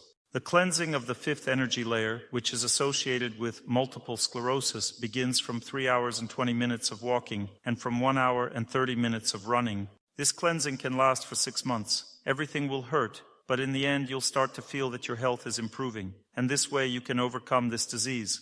There's a peculiarity. If you engage in dynamics for a long time, up to the last fifth energy layer, you need to include the stationary position of the body for at least a couple of layers. If you run for a long time, you need not move for at least 40 minutes. If you cleanse yourself only with dynamics, but not with static, there will be an imbalance in the body, and there will be a problem. If you cleanse yourself with both dynamics and static, you must also fast. If you perform one asceticism practice for a very long time, you need to include 2 others for balance. It's not necessary to perform the other 2 asceticism practices for as long, but you have to do at least some of them for balance. For me, dynamics cleanses all 5 energy layers, static cleanses 3 layers, and fasting cleanses 1 layer. Forgive me, but I love to eat, and I decided to make this cleansing method the most lenient for myself. I don't stress about it. I eat fruits in the evening, and I don't eat anything until lunch. Every day I fast for 16 hours. I wouldn't agree to fast for 24 hours if I asked to. I never fast for 24 hours. I always fast only for 16 hours, but every day. Overall, it works out well for me. I always cleanse 1 energy layer by fasting. I can't do more. I have such hunger, such a good appetite. I'd rather run for 2 hours or more. In general, I'm up for any activity except fasting. That's my principle. If you can't run, then fast. 2.5 days on water. This cleanses all 4 energy layers. I've noticed that it's easier for women to heal themselves through fasting, and for men, through movement. Calm people find it easier to heal through static positions. There are people who can sit in static for a very long time.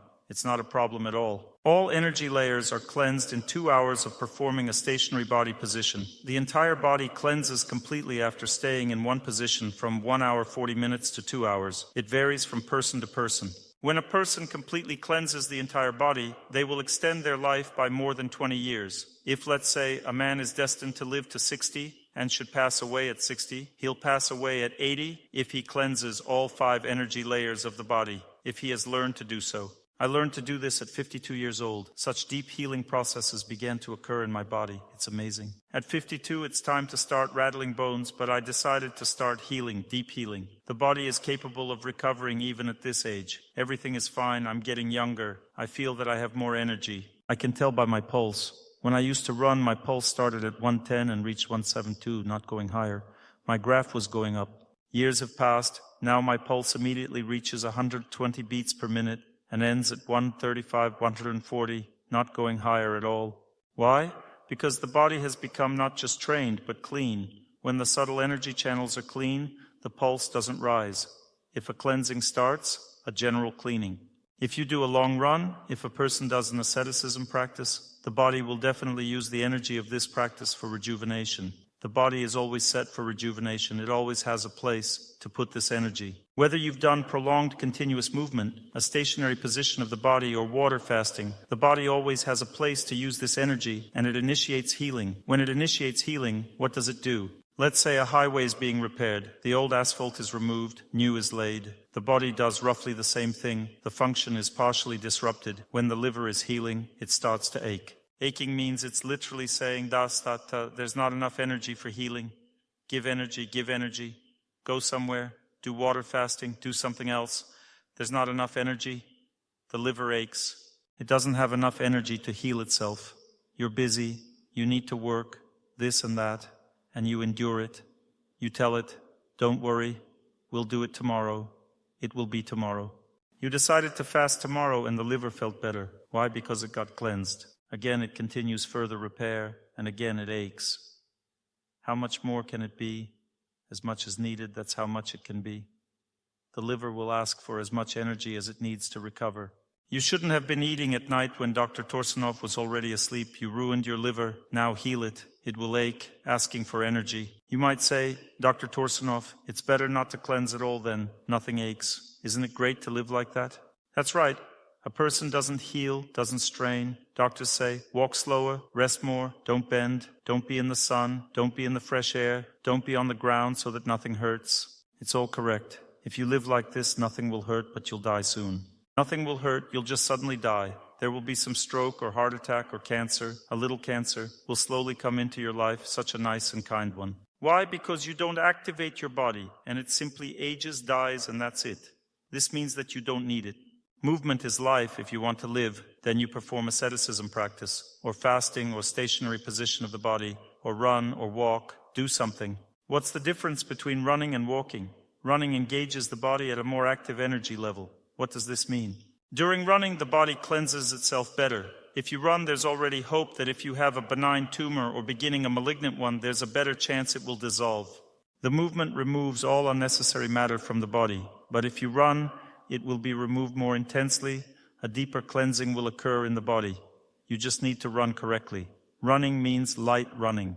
Walking means joyful walking. When your body is cleansing, you shouldn't force yourself like, I'm running, I'm still running. If you feel that running is so difficult for you, start with walking. Just walk. When you have been walking for 4 hours for a few years, try running. It will be easier. You can gradually activate yourself to work out. What is immunity? Immunity means that you are stronger. Your energy is stronger than external influences. For example, you're walking down the street and suddenly there's a shower and it gets cold. You start to shiver a little, shake a bit. But you come home and you don't get sick. This is called immunity. Your energy channels are strong and sturdy. That's what immunity is, that's all. Does this mean you'll never get sick? No, it doesn't, because there are things that are stronger than you. For example, this crown virus is so powerful, the coronavirus in general. It means it's enhanced, it has many ways to harm a person.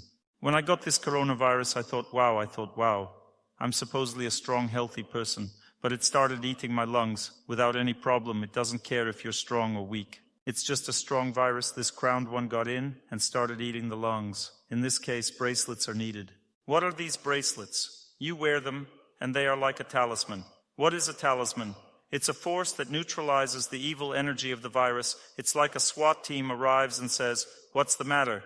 Let's say a person is walking, a strong, robust person, right? And if it were a girl walking, any drunkard could harass her, try to rob her because she's weak, frail, and afraid of everything. It's hard to live in a woman's body in this regard. Protection is needed.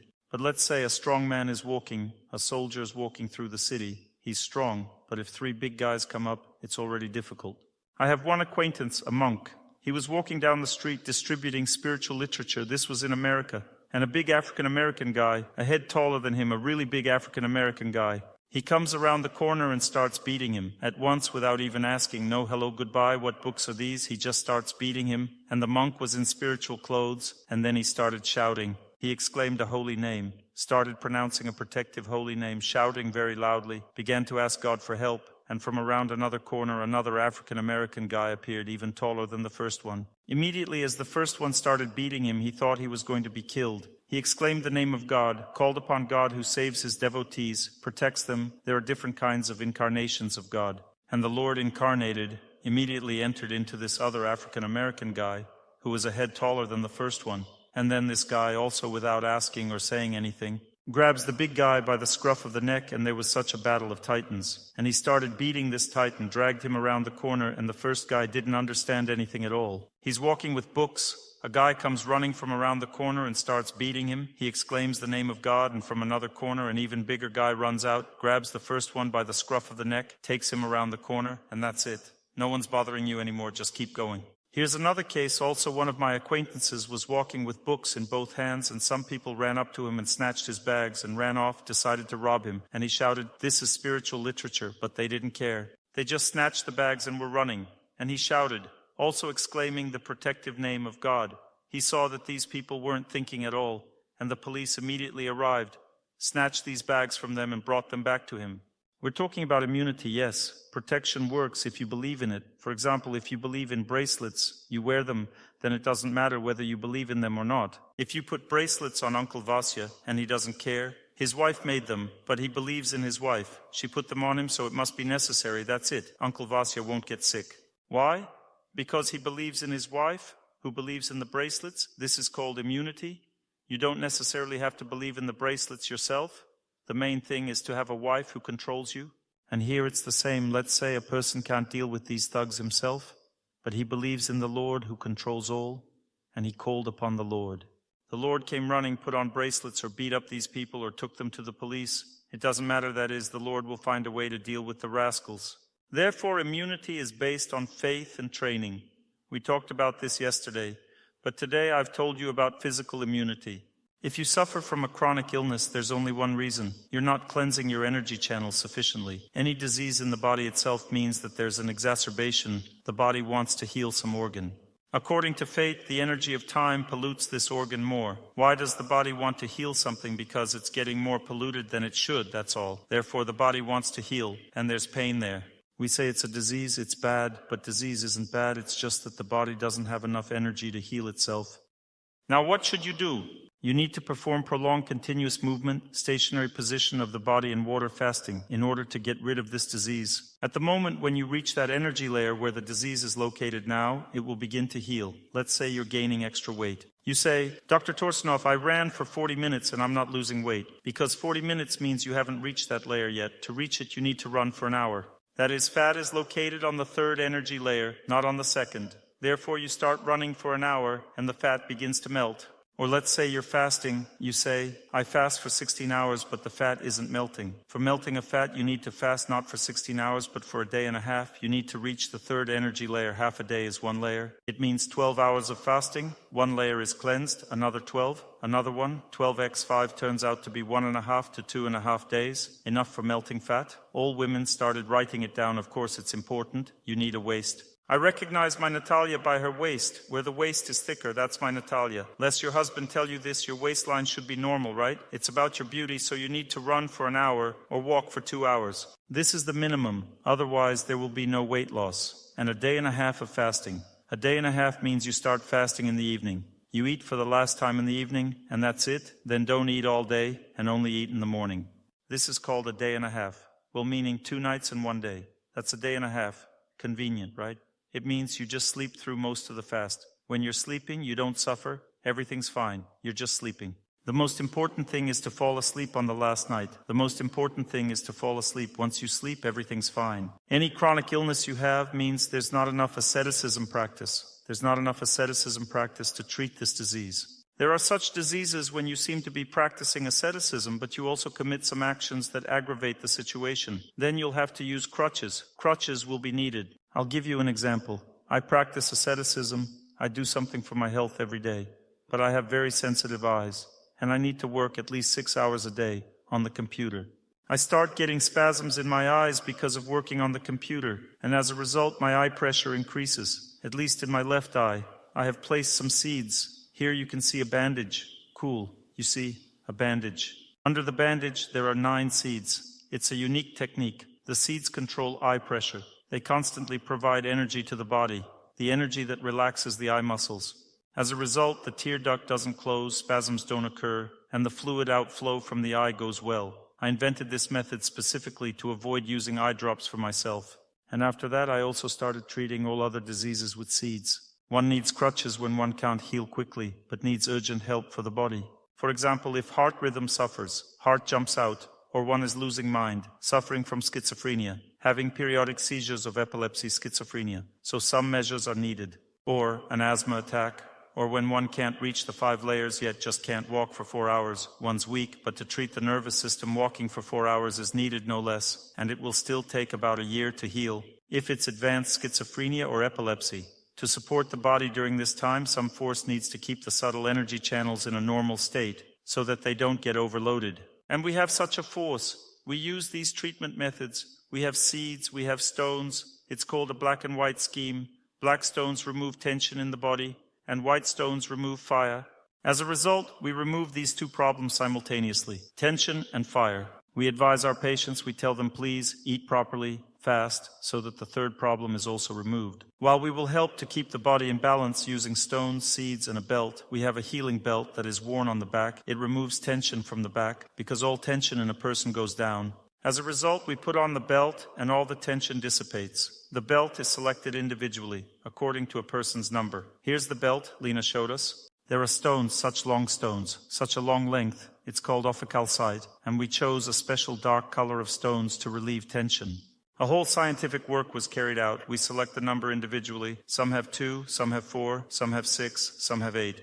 There are only 4 number options in total. If a person puts on the belt, their constipation is gone immediately. Women's problems are also solved. Digestion improves. It's good to wear the belt after eating.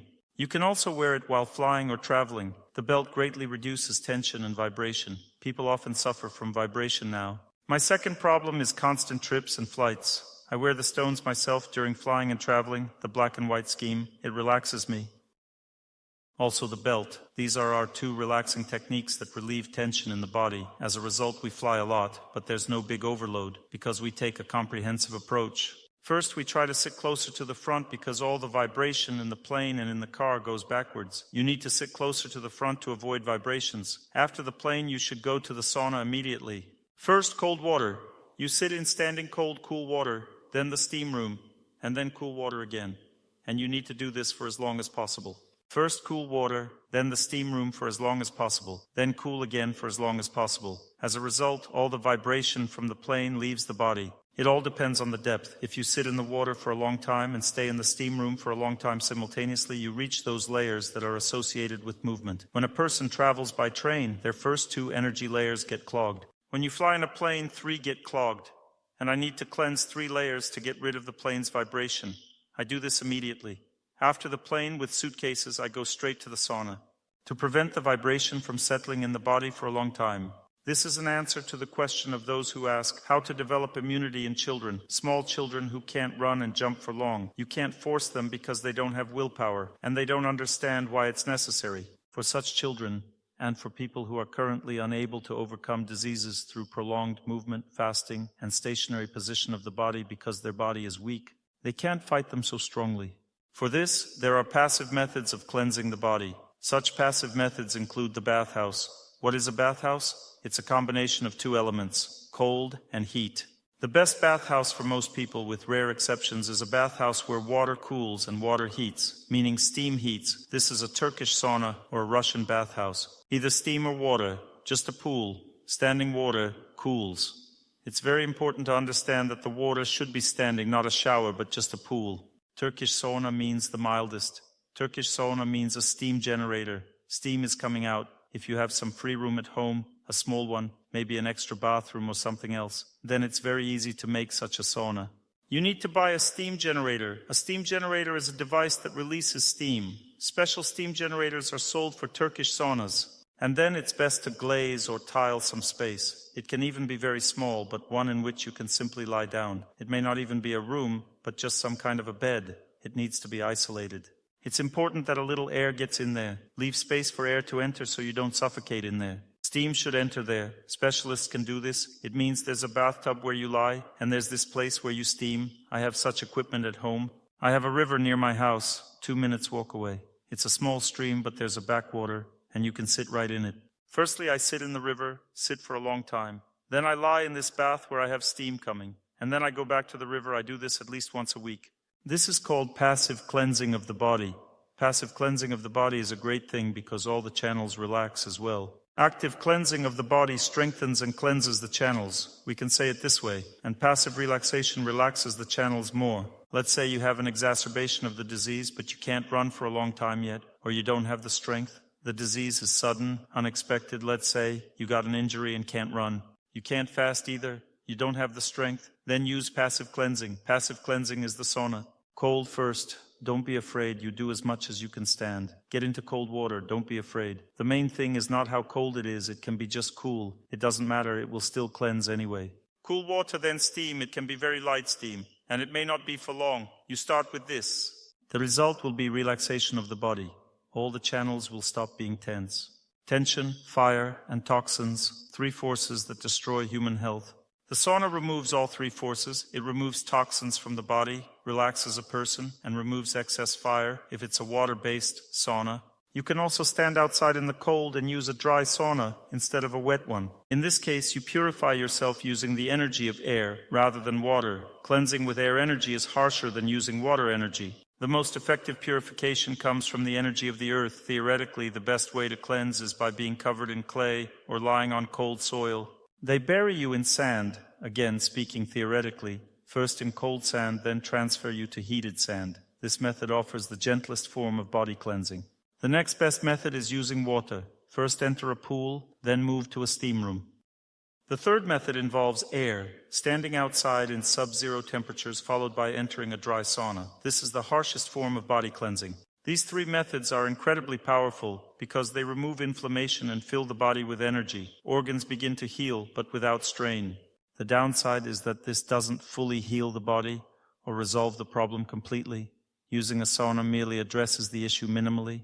It's like patching a road. You don't rebuild it, just smooth it enough to drive on. Similarly, a sauna doesn't fully treat the body, but provides a temporary solution. Saunas are particularly useful for older individuals who may not have the physical strength for prolonged ascetic practices. You can also use the cold, hot, cold method, starting and ending with cold. If needed, you can start with cool water, which might reduce the initial strain. Another method of passive body cleansing is through trees, which is highly effective but more complex. Why? Because you need to get accustomed to it. You sit or stand with your back to the tree and stay still. It's important to adjust to this method. Each tree, like English oaks, has 12 different constitutions, much like humans. Out of 12 or even 15 trees, only one will suit you. This makes it complicated because tree species vary. Finding the right tree takes time and patience. It's said that everyone has their tree, the one best suited for them.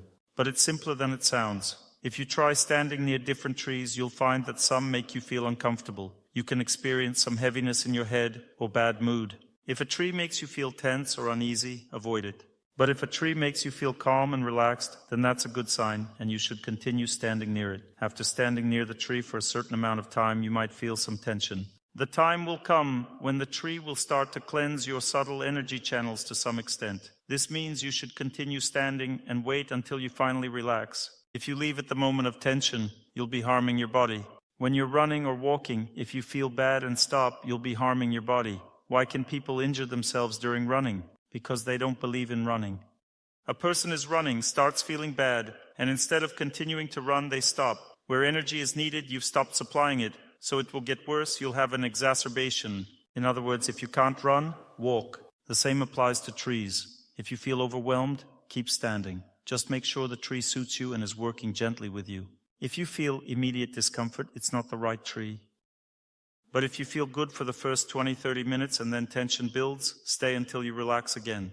Coniferous trees, in particular, are known for their ability to remove infections and even dissolve tumors if the tree's energy aligns with the ability to break down the tumor. In other words, the energy of the tree is hostile to tumors. A tumor or virus drains your energy, causing weakness and malaise, which are early signs of illness, by the way. If you feel energized and well after standing near a coniferous tree despite having cancer, it could mean that the tree is weakening the tumor.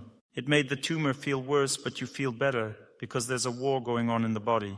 However, this isn't something I recommend as a sole treatment. There is a possibility that this method could help to cure cancer, but I don't insist. It's always best to consult a surgeon for the removal of a malignant tumor. If you haven't developed one yet, you can use coniferous trees as a preventive measure. This is dangerous, so it's better to surgically remove a malignant tumor. It's too late for treatment. If you don't have one yet, you can use coniferous trees to strengthen your protection against viruses and tumors. Incidentally, conifer needles are also used in bandages, with 90% of their healing power coming from these needles. And speaking of this, my lecture subtly promotes the use of bracelets designed to protect against infections like the coronavirus. This is a great method that allows you not to get sick with the infection that's troubling everyone now, this virus. The whole methodology is designed around this virus. How did I design the bracelet? I combined herbs and plants known to fight coronavirus, mixed in proportions safe for human health. As a result, human health is preserved, and the virus suffers greatly. Since these herbs and roots also affect other viruses and bacteria, the result is a bracelet with a broad spectrum of action. The coronavirus is at the epicenter, but other infections are on the sides. Yesterday, my assistant came in with a cold but wore the bracelet and didn't catch coronavirus. This means he didn't catch a cold from coronavirus. I looked and saw that he had a different infection. He asked if he should sit somewhere else. I said, no, you're fine here. I was also wearing the bracelet and knew I wouldn't get sick. During a lecture yesterday, I felt a virus try to enter through my nose. It entered my nose and I felt a bit sick. But thanks to my hardened immune system and the bracelet, I only felt slightly unwell for a few hours. Today, I feel perfectly healthy. This is the hidden magic of the bracelet. It may not cure every virus, but it ensures that coronavirus won't affect you. There's no chance for a person to get sick with this bracelet, but a person can get sick with other viruses. But if they wear bracelets, they either recover immediately or gradually.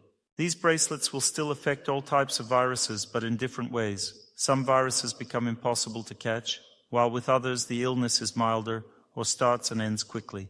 In order to save lives, especially for the elderly, you should consider purchasing these bracelets. Wearing them for 3-4 months costs only 500 rubles. It's affordable considering 500 rubles can easily be spent on a single shopping trip, while here you get bracelets for 3-4 months. For 3 to 4 months, the cost is negligible. If worn 6 hours daily as recommended, the bracelet lasts for 4 months. If you catch a virus and have to wear the bracelets more frequently, it will last about 3 months. If you catch viruses often, then the bracelets will last for 2.5 months.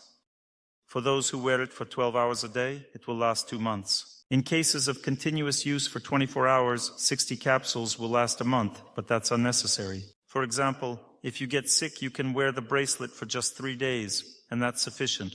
Afterward, 6 hours a day will suffice. What kind of protection is this? It's based on ancient scriptures explaining how to protect the body from harmful spirits. Evil spirits are described in the scriptures as the cause of symptoms like weakness, fever, and cough, which are essentially viral infections. In fact, according to the Vedas, a virus itself is not alive, but it is activated by an evil spirit that is outside of a person. Herbal talismans disrupt the connection between the virus and the evil spirit, weakening the virus and making it visible to the body's immune system. Because the evil spirit also makes it so that the body cannot see the virus, it makes it invisible. And when bandages are put on, the virus becomes noticeable, visible, and weakened. As a result, it takes literally an hour or 2 to deal with it. The effect is very quick. The impact is very fast. If you put on a protective bandage and go outside, even if you encounter the virus, it won't be able to spread rapidly. And even if the virus somehow got to you, it won't be able to multiply actively. We have tremendous experience in this regard. So far, around 300 people have worn the bracelets, and none have contracted the coronavirus, while their friends and family who didn't wear them did get sick. After putting on the bracelets, they recovered, and we have statistics to back this up. Feel free to purchase one. It's great for immunity. Now let's move on to the next type of immunity.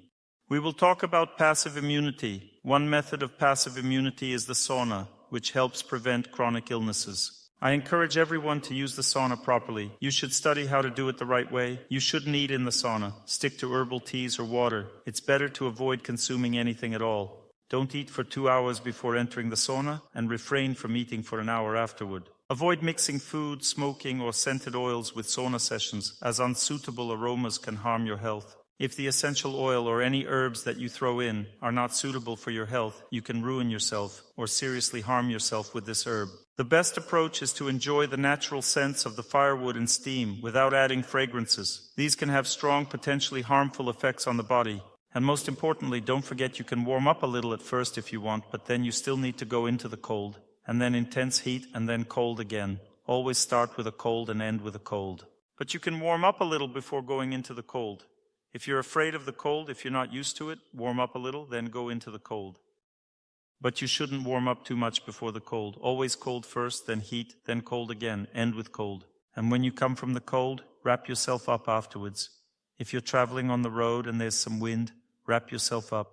Because after the sauna, a person is very relaxed and can catch a cold. After the sauna, you shouldn't overeat. You shouldn't eat a lot.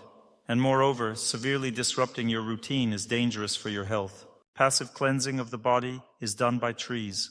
First, choose a coniferous or deciduous tree for yourself, and if you've chosen a certain type of tree, then among this type, choose a specific species of tree. So, let's say you've chosen a maple tree, stand for an hour for a long time, near 10-15 maple trees, and you will feel which of these trees suits you best. Mark it so that you know it's your tree. Always stand only near it. This won't change for the rest of your life. This tree will be protective for you. You should stand. Some people hug the tree. It's not a wife, you see. You shouldn't turn your back to your wife because a wife is not a tree. And you shouldn't hug a tree because a tree is not your wife. You need to stand or sit with your back to the tree. You can read a book, take a folding chair, sit near the tree and read a book. The thicker the tree, the better. I can't say the same about a man or a woman. Some might like thick people, I don't mind. However, with the trees there is a rule. The thicker the tree, the better. There are century-old trees, 3 meters in diameter. This is the best. The thicker the tree, the softer the tree's energy affecting a person. The thinner the tree, the harsher the energy acts. Remember, this is very important.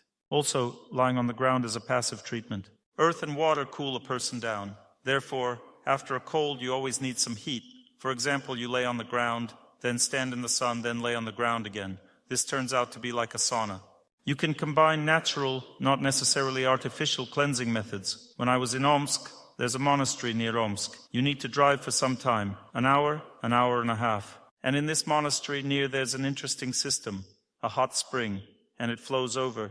The people there put a plate, and the water naturally flows over the plate, and there's a cold lake further on. We went there in autumn. It was cold outside. We sat in this hot pool, a small hot natural pool. Then we plunged into the icy water. It was really cold, intensely cold. We kept going back and forth between the hot and cold. Above us the sun was shining while the air had a crisp, frosty bite to it. The relaxation that followed was profound, almost surreal. Cleansing the body with these natural elements provided an unparalleled sense of peace and deep relaxation. This method is incredibly beneficial for your health, truly transformative. You can also apply clay to yourself, dark clay. The darker it is, the warmer it feels. Lighter clay, on the other hand, has a cooling effect. Actually, it's the reverse. Lighter clay cools and darker clay warms. However, darker clay is better because it simultaneously cools and heats the body, creating a balanced, natural cleansing experience. You should always aim for things that embody duality, a balance of opposites. For example, water naturally cools the body. But what's the best source of heat? Water heat. Why? Because it cools and warms simultaneously, making water heat incredibly therapeutic. Or let's say, clay. Similarly, clay naturally cools. The best kind is black clay or clay with reddish hues, which both heats and cools. This dual nature makes it perfect for healing. However, be cautious with blue clay, which is quite popular. It cools even more intensely, which can be risky. It might overcool the body. But if you apply a clay that feels right for you and then step into the sun, it creates a sauna-like effect. Clay, followed by sun, followed by more clay. This is the essence of natural healing. This is also a method of cleansing energy blockages, a very natural, earth-based practice.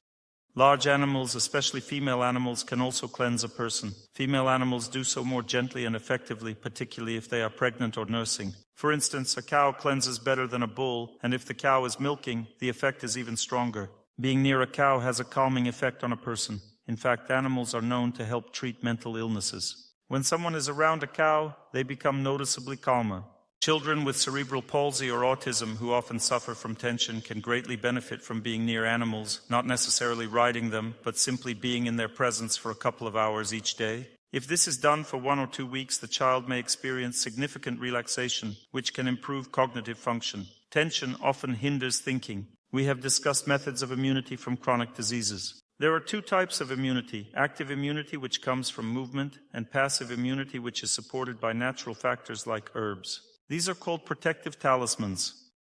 However, creating protective talismans is complex and should not be done without guidance. For example, stones or herbs can be used as talismans, but it's crucial to know how to choose them carefully. It's all very individual. While I don't select herbs based on the person but based on the virus, these herbs are universally effective. This approach is unique because if you are choosing a talisman for diseases, it must be personalized to each individual. But when targeting a virus, it's much easier to destroy it than to create immunity against it. So we create these protective talismans in a way that ensures the virus can be eliminated quickly and efficiently. We select herbs that kill viruses swiftly. As a result, the virus dies quickly and balance is restored, making everyone happy. Now, it's important to remember that there are other methods of immunity protection, especially passive protection, which most people are not familiar with. There are other methods of passive immunity protection. This is passive protection, which people generally don't know about, but I will tell you about them now. One should know that all the negativity, everything negative in this world that destroys a person's psyche, ruins their nerves. All of this is always under the control of evil spirits. There are just different evil spirits. All negative things are always present. A person gets irritated, let's say, nervous. All this is under the control of evil spirits. And if we talk about protection from evil spirits, then men are protected from evil spirits. They protect themselves by action. Men, for instance, defend themselves through action. Physical exertion like lifting weights, wrestling, or doing pull-ups helps release the malevolent influences from a man's body. Because what saves a man is precisely efforts over himself. If a man makes an effort over himself, then nothing can affect him. No evil spirits can influence him. This also affects women to some extent, but it's important for a woman to know that faith protects her more than strength. That's why there is a rich tradition of protective talismans specifically designed for women, and it's crucial for women to understand and utilize them. It's important to know that this exists, that it works, and a woman who knows this culture of protective talismans is happy. She lives well. However, many women struggle to embrace these ideas because their beliefs prevent them from following this culture, which in turn limits their happiness. The first thing to know is that a woman is protected by tied-up hair, because spirits penetrate through thoughts, and hair is connected with thoughts. Therefore, if a woman has long hair and it's tied up together, then it means she's protected from evil spirits, evil influences. And this is specifically about evil thoughts of different people, so you need long hair tied together. It can be a braid or something else, it doesn't matter. That means that the hair should not be loose, because long loose hair is even worse than if there's no hair at all. Why? Because long loose hair means that other people's thoughts stick to this hair and the hair becomes an antenna for other people's thoughts. And thus, it turns out that a woman catches everything on herself. That means that long loose hair means she catches everything on herself. If long hair is tied up, on the contrary, it doesn't catch anything. But a woman with long tied up hair somehow doesn't feel very strong. Because a woman with loose hair interacts strongly with everyone, and therefore is beautiful. That means she let her hair down like, it's not my fault, he came himself, you see, and that's it. She influences with the help of long hair, but at the same time she herself falls under influence. Therefore women prefer to wear long loose hair to influence. They like it because, I'm a woman, I should be beautiful, she influences everyone. What's comfortable for a woman? She walks and everyone faints from her beauty around her. This is comfortable, such a feeling. Good mood, everyone faints. But if a woman wears her hair tied up, then no one faints, because she doesn't interact with people. Therefore, it's considered in ancient culture that a woman should walk with loose hair at least sometimes, because someone has to faint, and she should walk with loose hair at home or near her relatives. And with strangers, she should tie up her hair and not let it loose in order for them not to interact with her closely and not to spoil her life, because this interaction will also attract evil spirits. The first type of protection is hair, remember. For men, on the contrary, short hair is good. Why? Because a woman will have to think she has strong thoughts, and it's better for a man not to think but to act immediately. And therefore a good man has short hair because he doesn't think much. He acts immediately. There's a difference between thinking and doing, and it's important for a woman to think because her husband will do. She should think. She should understand everything and figure it all out, feel everything. That means a woman needs long hair for her thoughts to be strong and protected, and a man needs actions. He doesn't need thoughts. If a man thinks too much, it creates problems. For instance, a man with long hair may overthink things, leaving his partner waiting for him to act. A woman may become frustrated if a man takes too long to decide, so she might encourage him to cut his hair to speed up his decision-making. This is why men with short hair often act more quickly, bringing joy and peace to the women in their lives. He will immediately do some things, and it's very joyful for a woman, good to live next to such a man who acts and doesn't think. Now let's move on. Remember, take a catalog of precious stones. These are ruby, emerald, yellow sapphire, blue sapphire, cat's eye, chrysolite, pearl, moonstone. Get yourself a catalog of precisely precious stones and semi-precious ones like carnelian, all beautiful stones. Specifically beautiful stones, these stones will indicate to you the colors of clothing that are protective. All other colors are muddy, gray, all kinds of swampy, black, and so on. All these colors, like black, can be protective if it resembles a precious stone. Let's say there's a black diamond. Take clothes of exactly the same color, but here it might be difficult to match. White can be protective. Take the color of a diamond, and the clothes should be approximately the same color.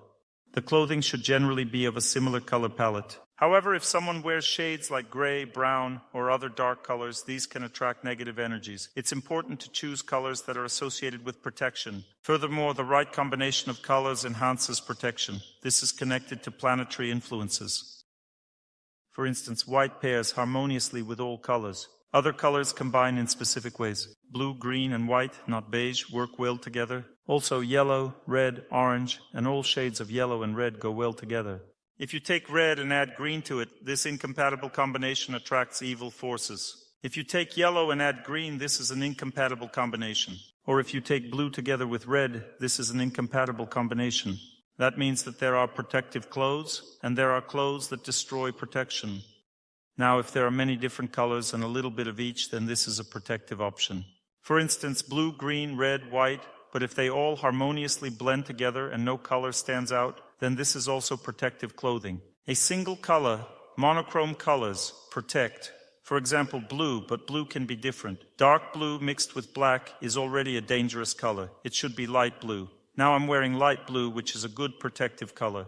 All light shades are protective. Black is a protective color for monks or for people who practice abstention. Pure white and pure black are for people who practice abstention or for people who are not in contact with this world in some way. And for other people, it's better to diversify colors, combine compatible colors, and not combine incompatible ones. This provides a protective talisman. If a person has chosen the right colors, they will naturally be in a good mood. Why? Because they protect themselves from evil influences with the help of color. Cleanliness is protection from evil influences. Evil spirits are attracted to dirt, so women, as they are prone to the influence of evil spirits, constantly wash, clean, and do laundry because they feel very bad if there is dirt. Because the psyche is prone to the influence of evil spirits, a woman's energy is weakly protected, so she needs cleanliness. Cleanliness protects a woman and is a good sign, a talisman. There is also a word yantra. A yantra is a specific combination of geometric figures. There are certain laws according to which this combination can be protective or destructive.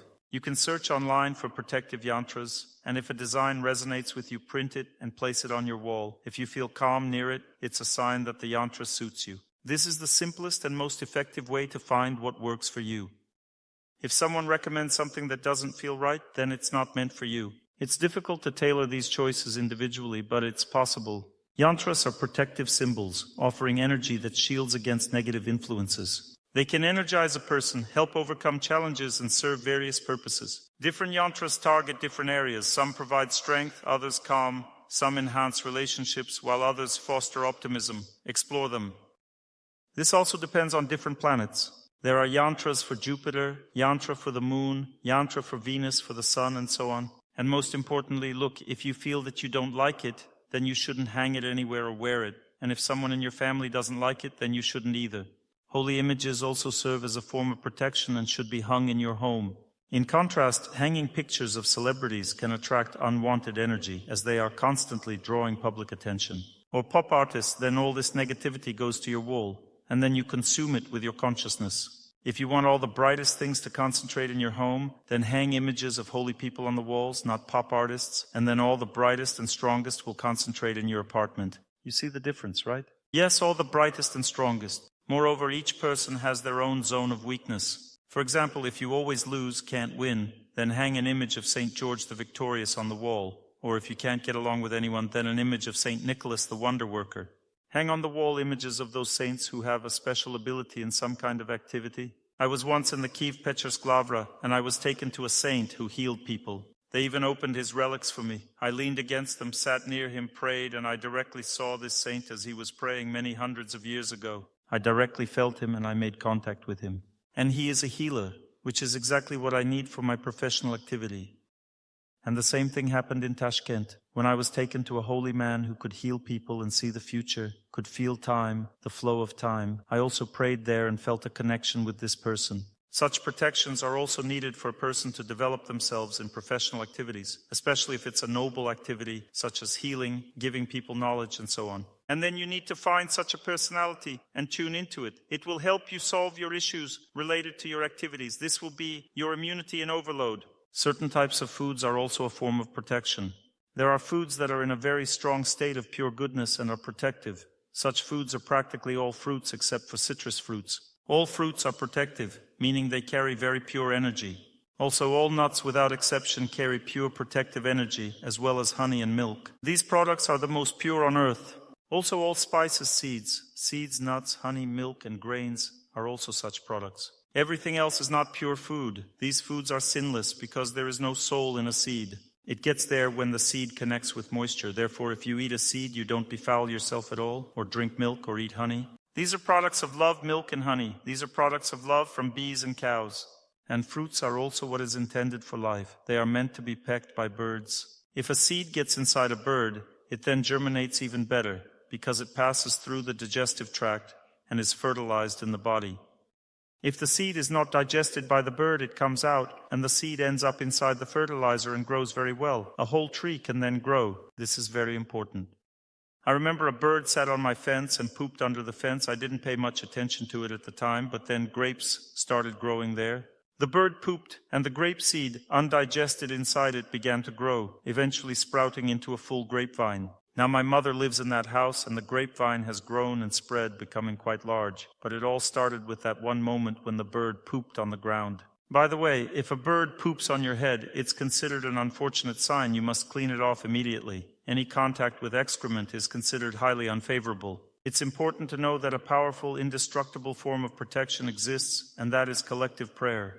When you enter a temple or place of worship, it already becomes a protective space. Any evil spirits or negative influences are expelled from you with great force, as long as you maintain a pure mindset.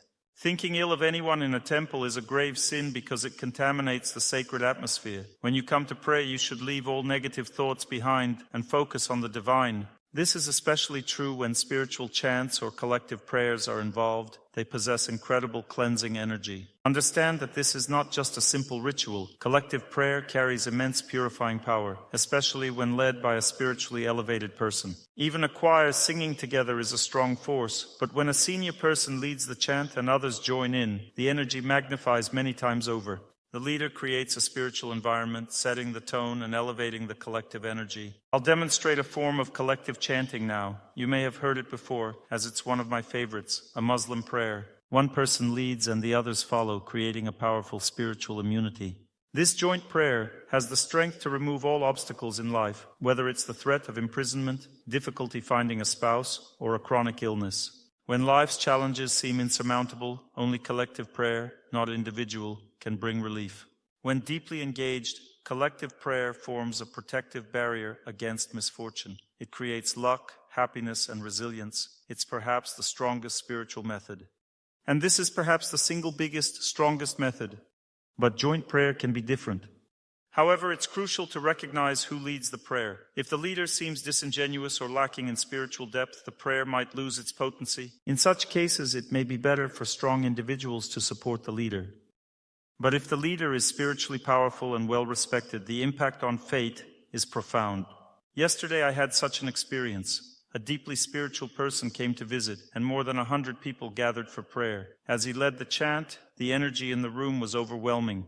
The atmosphere was so powerful, so strong. It had a huge impact on my brain. I felt an intense purification during that moment, one of the most powerful experiences of my life. Let's listen to a joint Muslim prayer. As you can hear, this is a very powerful practice. It clears away all obstacles in life. Very effective. There are also Vedic chants known as kirtans, which have a similar effect. These kirtans are incredibly potent and can deeply cleanse the mind and consciousness. I'll play it for you now. There is one person who very strongly and powerfully inspired me when I was just starting my spiritual life.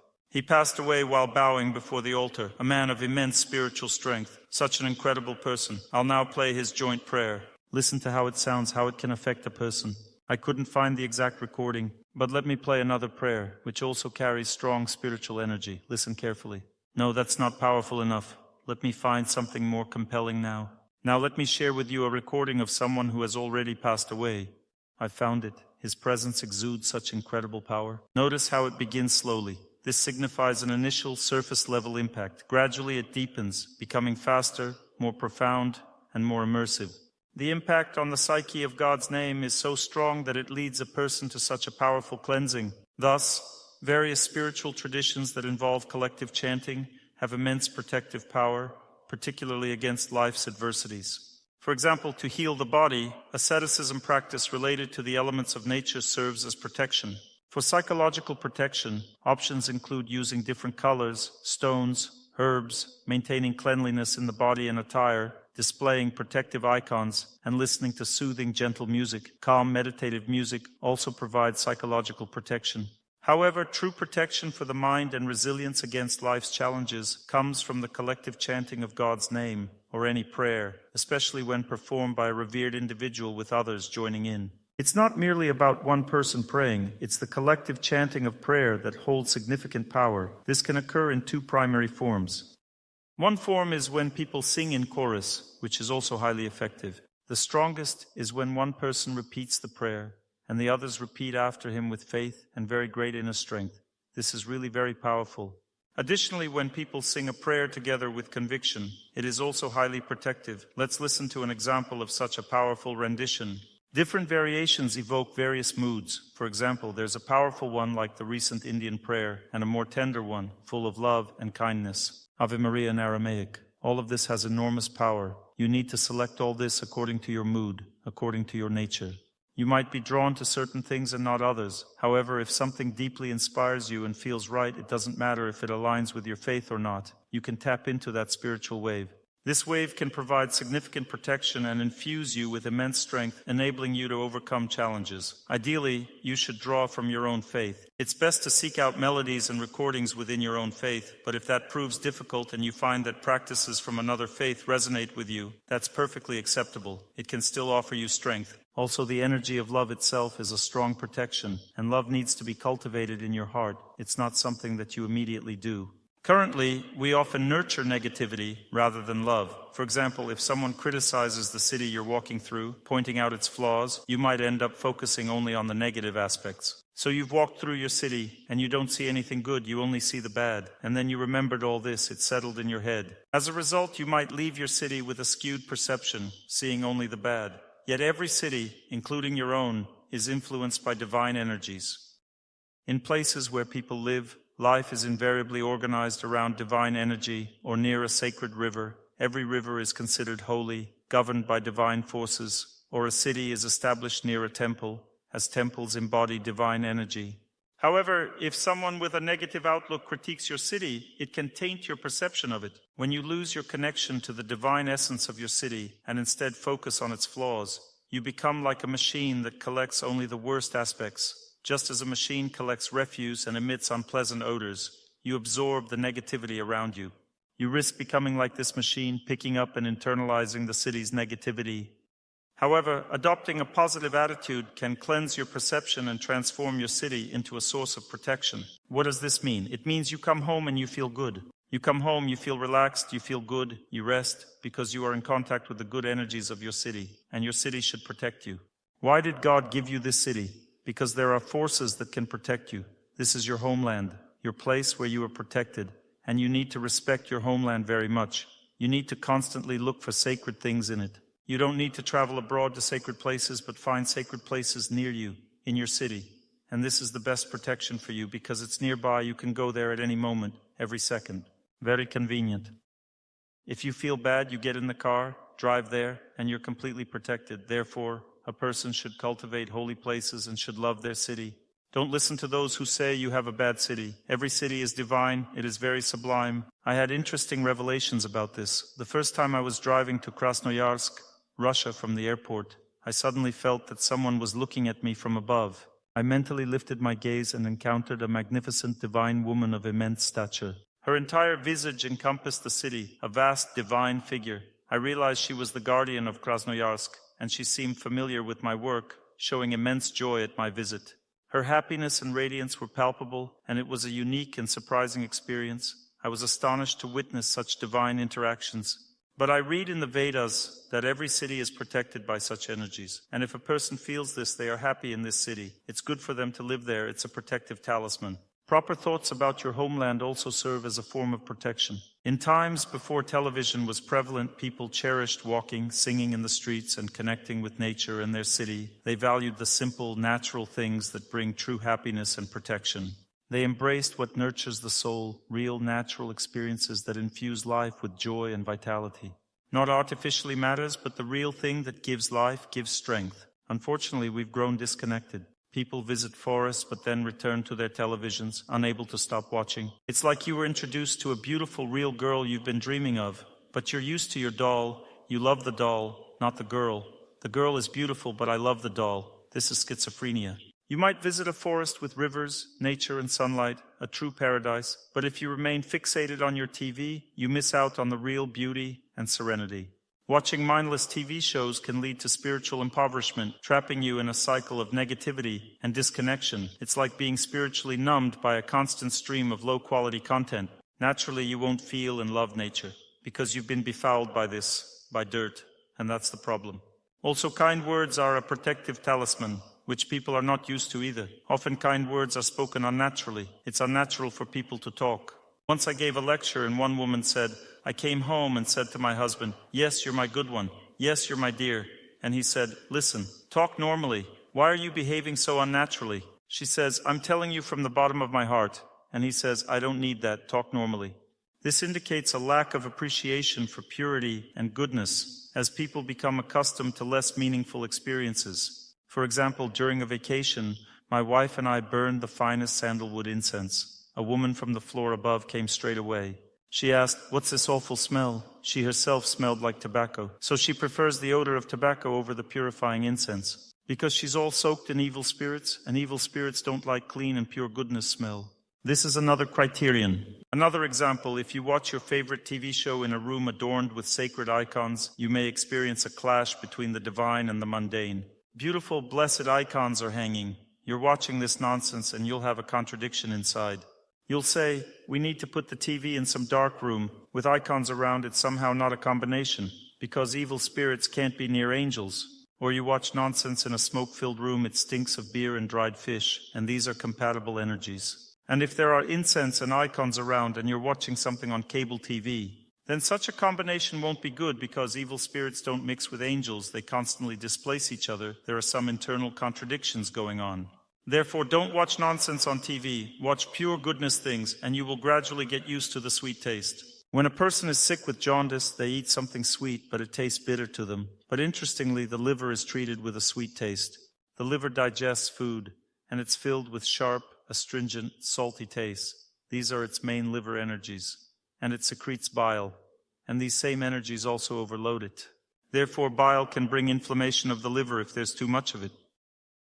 But the liver is treated with a sweet taste. Sweet taste calms the liver. When the liver is healed, a person begins to perceive sweet as sweet. In other words, if you repeat a prayer, that same prayer will instill in you a taste for the prayer itself. If you've started making blessed food means a predominance of sweet taste, then gradually your tongue will get used to this sweet taste and you will love blessed food more rather than salty dried fish with beer. In essence, immerse yourself in protective energies that infuse your home with positivity, love, and happiness. These protective energies also encompass kind words, which are essential to your well-being. Embrace the art of speaking and listening to kind words, as they are key to cultivating happiness. A member from the Good People Club, perhaps someone you know, has composed and performed a beautiful song that I'd like to share with you. It is a heartfelt collection of affectionate words directed towards his wife. Isn't it great?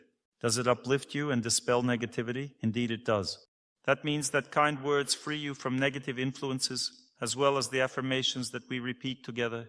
When there's no happiness in life, then you need to learn these affirmations, and this also gives a person the opportunity to overcome challenges. What serves as a protective force?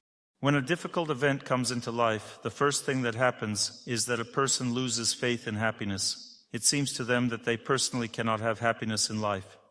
This is what befoulment is. What is befoulment? It's when a person doesn't feel that happiness exists. And this is also treated with this knowledge that happiness exists. You need to connect with those people who know that happiness exists. They believe in happiness. They repeat, I wish happiness to everyone. They pray, rejoice, and so on.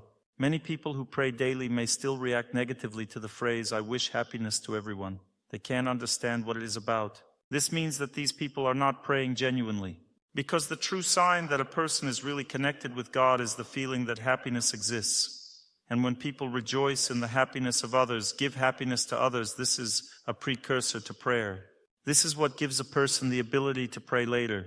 If a person hates everyone around, is angry towards people, and thinks, I only love God, God will not love such a person because God is in the heart of every person. If we don't love God in people's hearts but only love Him in icons, then it's simply hypocrisy. Therefore, first you need to learn to love God in the heart of a person and learn to wish happiness to everyone. One needs to set oneself up for humility, kindness, with love for all people, and then try to attune to God. Otherwise, nothing will work out. First, you need to set yourself up selflessly. It's very important to know that there are details in all of this. There are protective yantras for specific purposes. There are protective images, squares, triangles to prevent a person from being robbed or to help them have money if they are in abject poverty. In other words, all of this can be enhanced and studied. Overall, I can tell you about the planets. Let's start with the sun. Ruby, not red, but ruby color. It protects a person from pessimism and feelings of weakness as an individual. The ruby color gives a person beauty and grandeur. Two things. Next is pearlescent or moonlight color. Do you know it? The iridescent sheen of mother of pearl, a lustrous white. It gives a person the ability to perceive people deeply and brightly. It gives a person optimism in relationships with people. It gives a person kindness. The next color is red coral, orange-red coral, bright, beautiful, deep. This color gives a person the power to overcome. It gives a person the will to win, the ability to overcome difficulties. The next is emerald color. It's a deep, darkish green color. This color gives a person the ability to interact with everyone, accept people, negotiate with them, interact with nature as well, love nature, love people. Note that the main color in all of nature is generally green. Emerald color is the color of interaction. Because if the forest was red, there would be constant fighting in it. But a green forest means it's calming. The green color pacifies everyone. Many trees grow there and they all cooperate. They can be together because green is the main color of development, growth, and interaction. Therefore, green became the main color in the forest because there are many plants there, and they all need to be friendly and interact. Successful firms and companies also have green as their predominant color, which needs many people, employees, to be together. They also have a greenish tint to accept each other. Companies focused on ascetic practices favor blue. Aviation-related companies predominantly use blue, symbolizing asceticism and the ability to endure. Next is yellow. Yellow symbolizes victory over fate, optimism, faith, and the capacity to overcome difficulties. It represents not only personal effort, but also the power of faith and knowledge. White with shimmering hues, akin to a rainbow, represents Venus, symbolizing pleasure and happiness. Yellow stands for Jupiter, green for Mercury, coral for Mars, pearlescent for the moon, and ruby for the sun. When you see a rainbow's soft multicolored blend, it represents Venus and the feeling of happiness. For instance, one person may find their food delicious, while another hasn't enjoyed anything for a while. This suggests that Venus's influence is lacking. To reconnect with Venus, incorporate shimmering colors into your life. Wear talismans with these colors.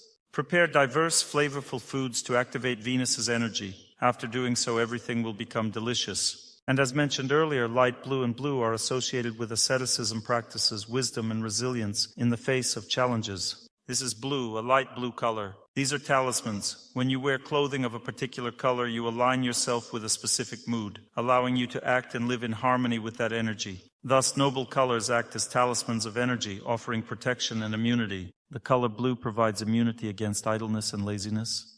These iridescent colors protect against bad moods, helping to enhance positivity. Yellow offers immunity against depression. It's almost impossible to feel depressed while wearing yellow. That's why people who are depressed intuitively avoid yellow. They want to stay in that dark space. Green prevents isolation. An introverted person will naturally shy away from wearing green. Orange combats weakness of will. Those lacking willpower tend to avoid this color in their wardrobe. Pearlescent shades promote benevolence toward others. And ruby color doesn't allow one to be a pessimist. Imagine a girl painted her cheeks ruby color, so she became beautiful and at the same time was in a bad mood. Is this compatible? She's so sad and has pink cheeks. It's incompatible. Pink cheeks mean contact with the sun and signify optimism, joy.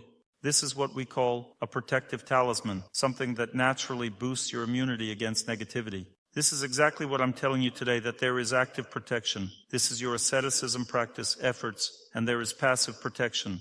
For example, if you pray on your own, that's active protection. But if you attentively listen to a prayer with faith, that's passive protection. And when you combine the two, listening and repeating a prayer, you have the strongest form of protection. For instance, you're not just standing in the water but swimming, so you're performing asceticism practice and also contacting the water.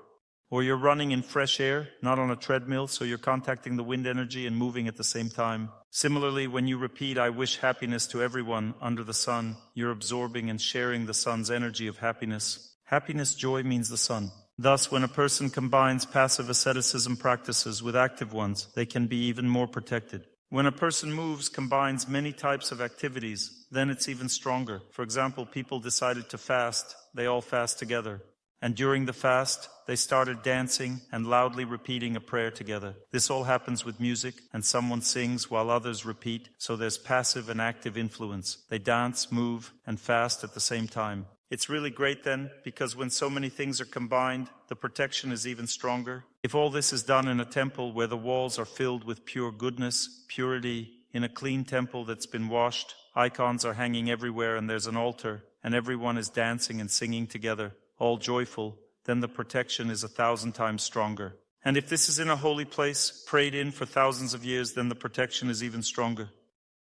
And if you wake up early, follow a daily routine, then the protection is even stronger, and so on indefinitely.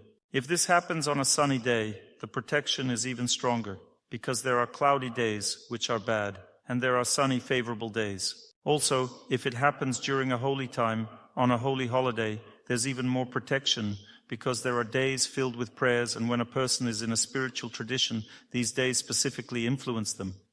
Let's say you've come under the influence of a spiritual tradition, and on those days when there's a spiritual holiday, that's when it will break through for you. God will give you everything most important because this tradition tunes into power on these days. There are God's birthdays. Each tradition has some holy holidays, so a person should synchronize with these holidays. If, for example, one has entered a spiritual tradition, then they need to buy a calendar and observe the holidays and fasts, specifically in this tradition. Why during holidays should a person not overeat, but fast most often? Because it enhances their ability to increase their immunity, their protective force, to move during this time, and also in the sun and in fresh air, plus joint prayer, dancing, singing, holy place, temple. Everything together intensifies, and at some point, bam, and it breaks through you, and you say, now everything is fine in my life. It means that a lot of things came together for you. You were able to break through your problem, and this means that you have won.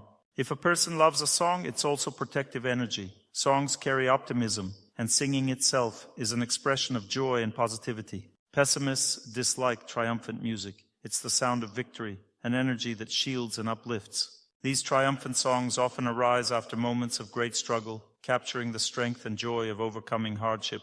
Such songs were written during victorious times like the 1960s, when people emerged from the aftermath of war with joy and optimism, creating music filled with happiness and energy, in which there is a lot of happiness, strength, energy, victory, and these are favorable songs. They give a person the opportunity to overcome difficulties, to win. There are unfavorable songs that, on the contrary, tune a person to pessimism, to suffering, to torment. Sometimes you should listen to them too, so that you never listen to them again.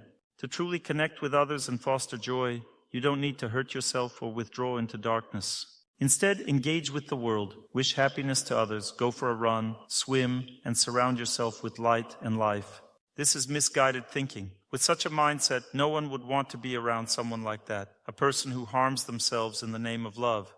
Who would want to live with someone who cuts themselves because of love? On the contrary, love should bring joy. When you love, believe in victory, not defeat. Why harm yourself? Love is about joy, about wishing happiness to others.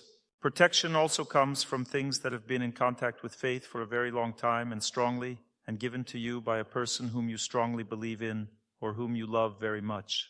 Through such an item, a huge force will act, protecting you in difficult times. This too is a form of protection.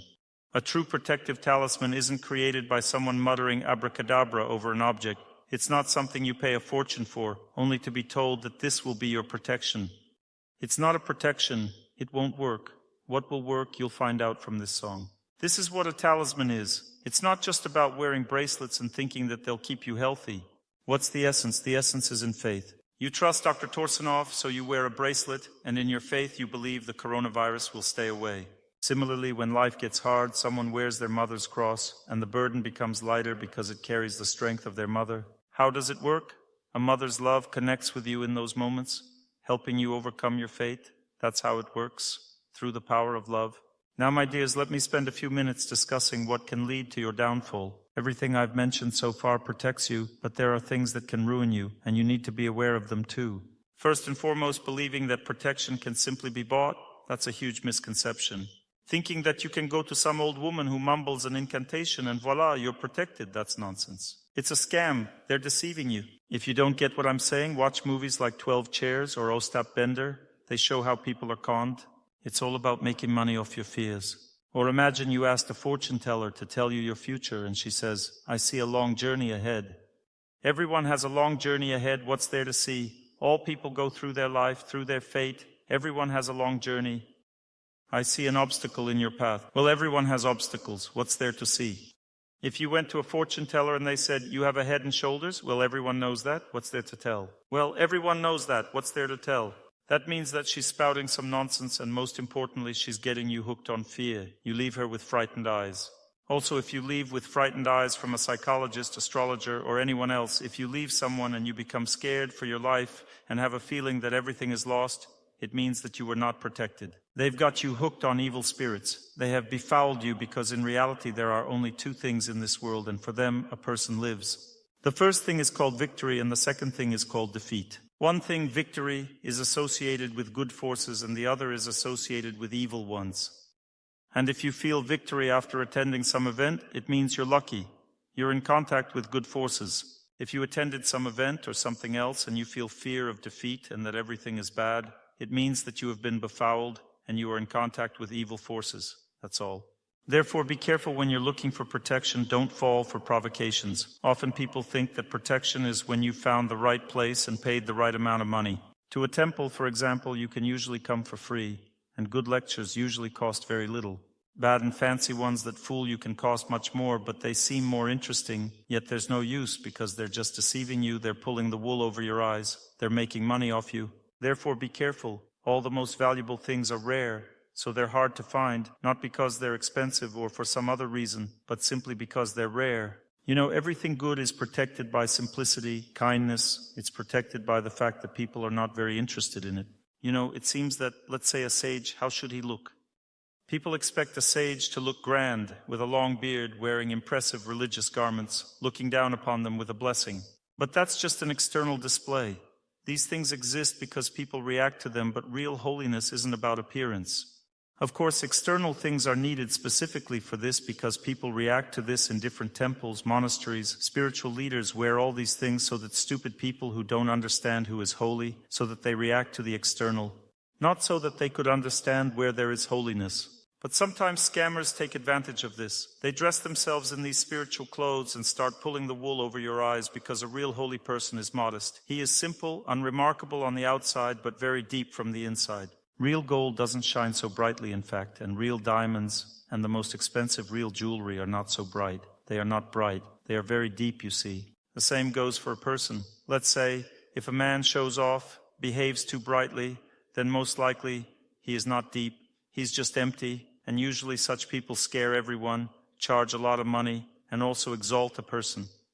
For example, if you want to know your past life, you come to such a person, they will definitely tell you that you were a king or queen in your past life. That means they're trying to flatter you by exalting you, scaring you. They want you to fear. All this means deception.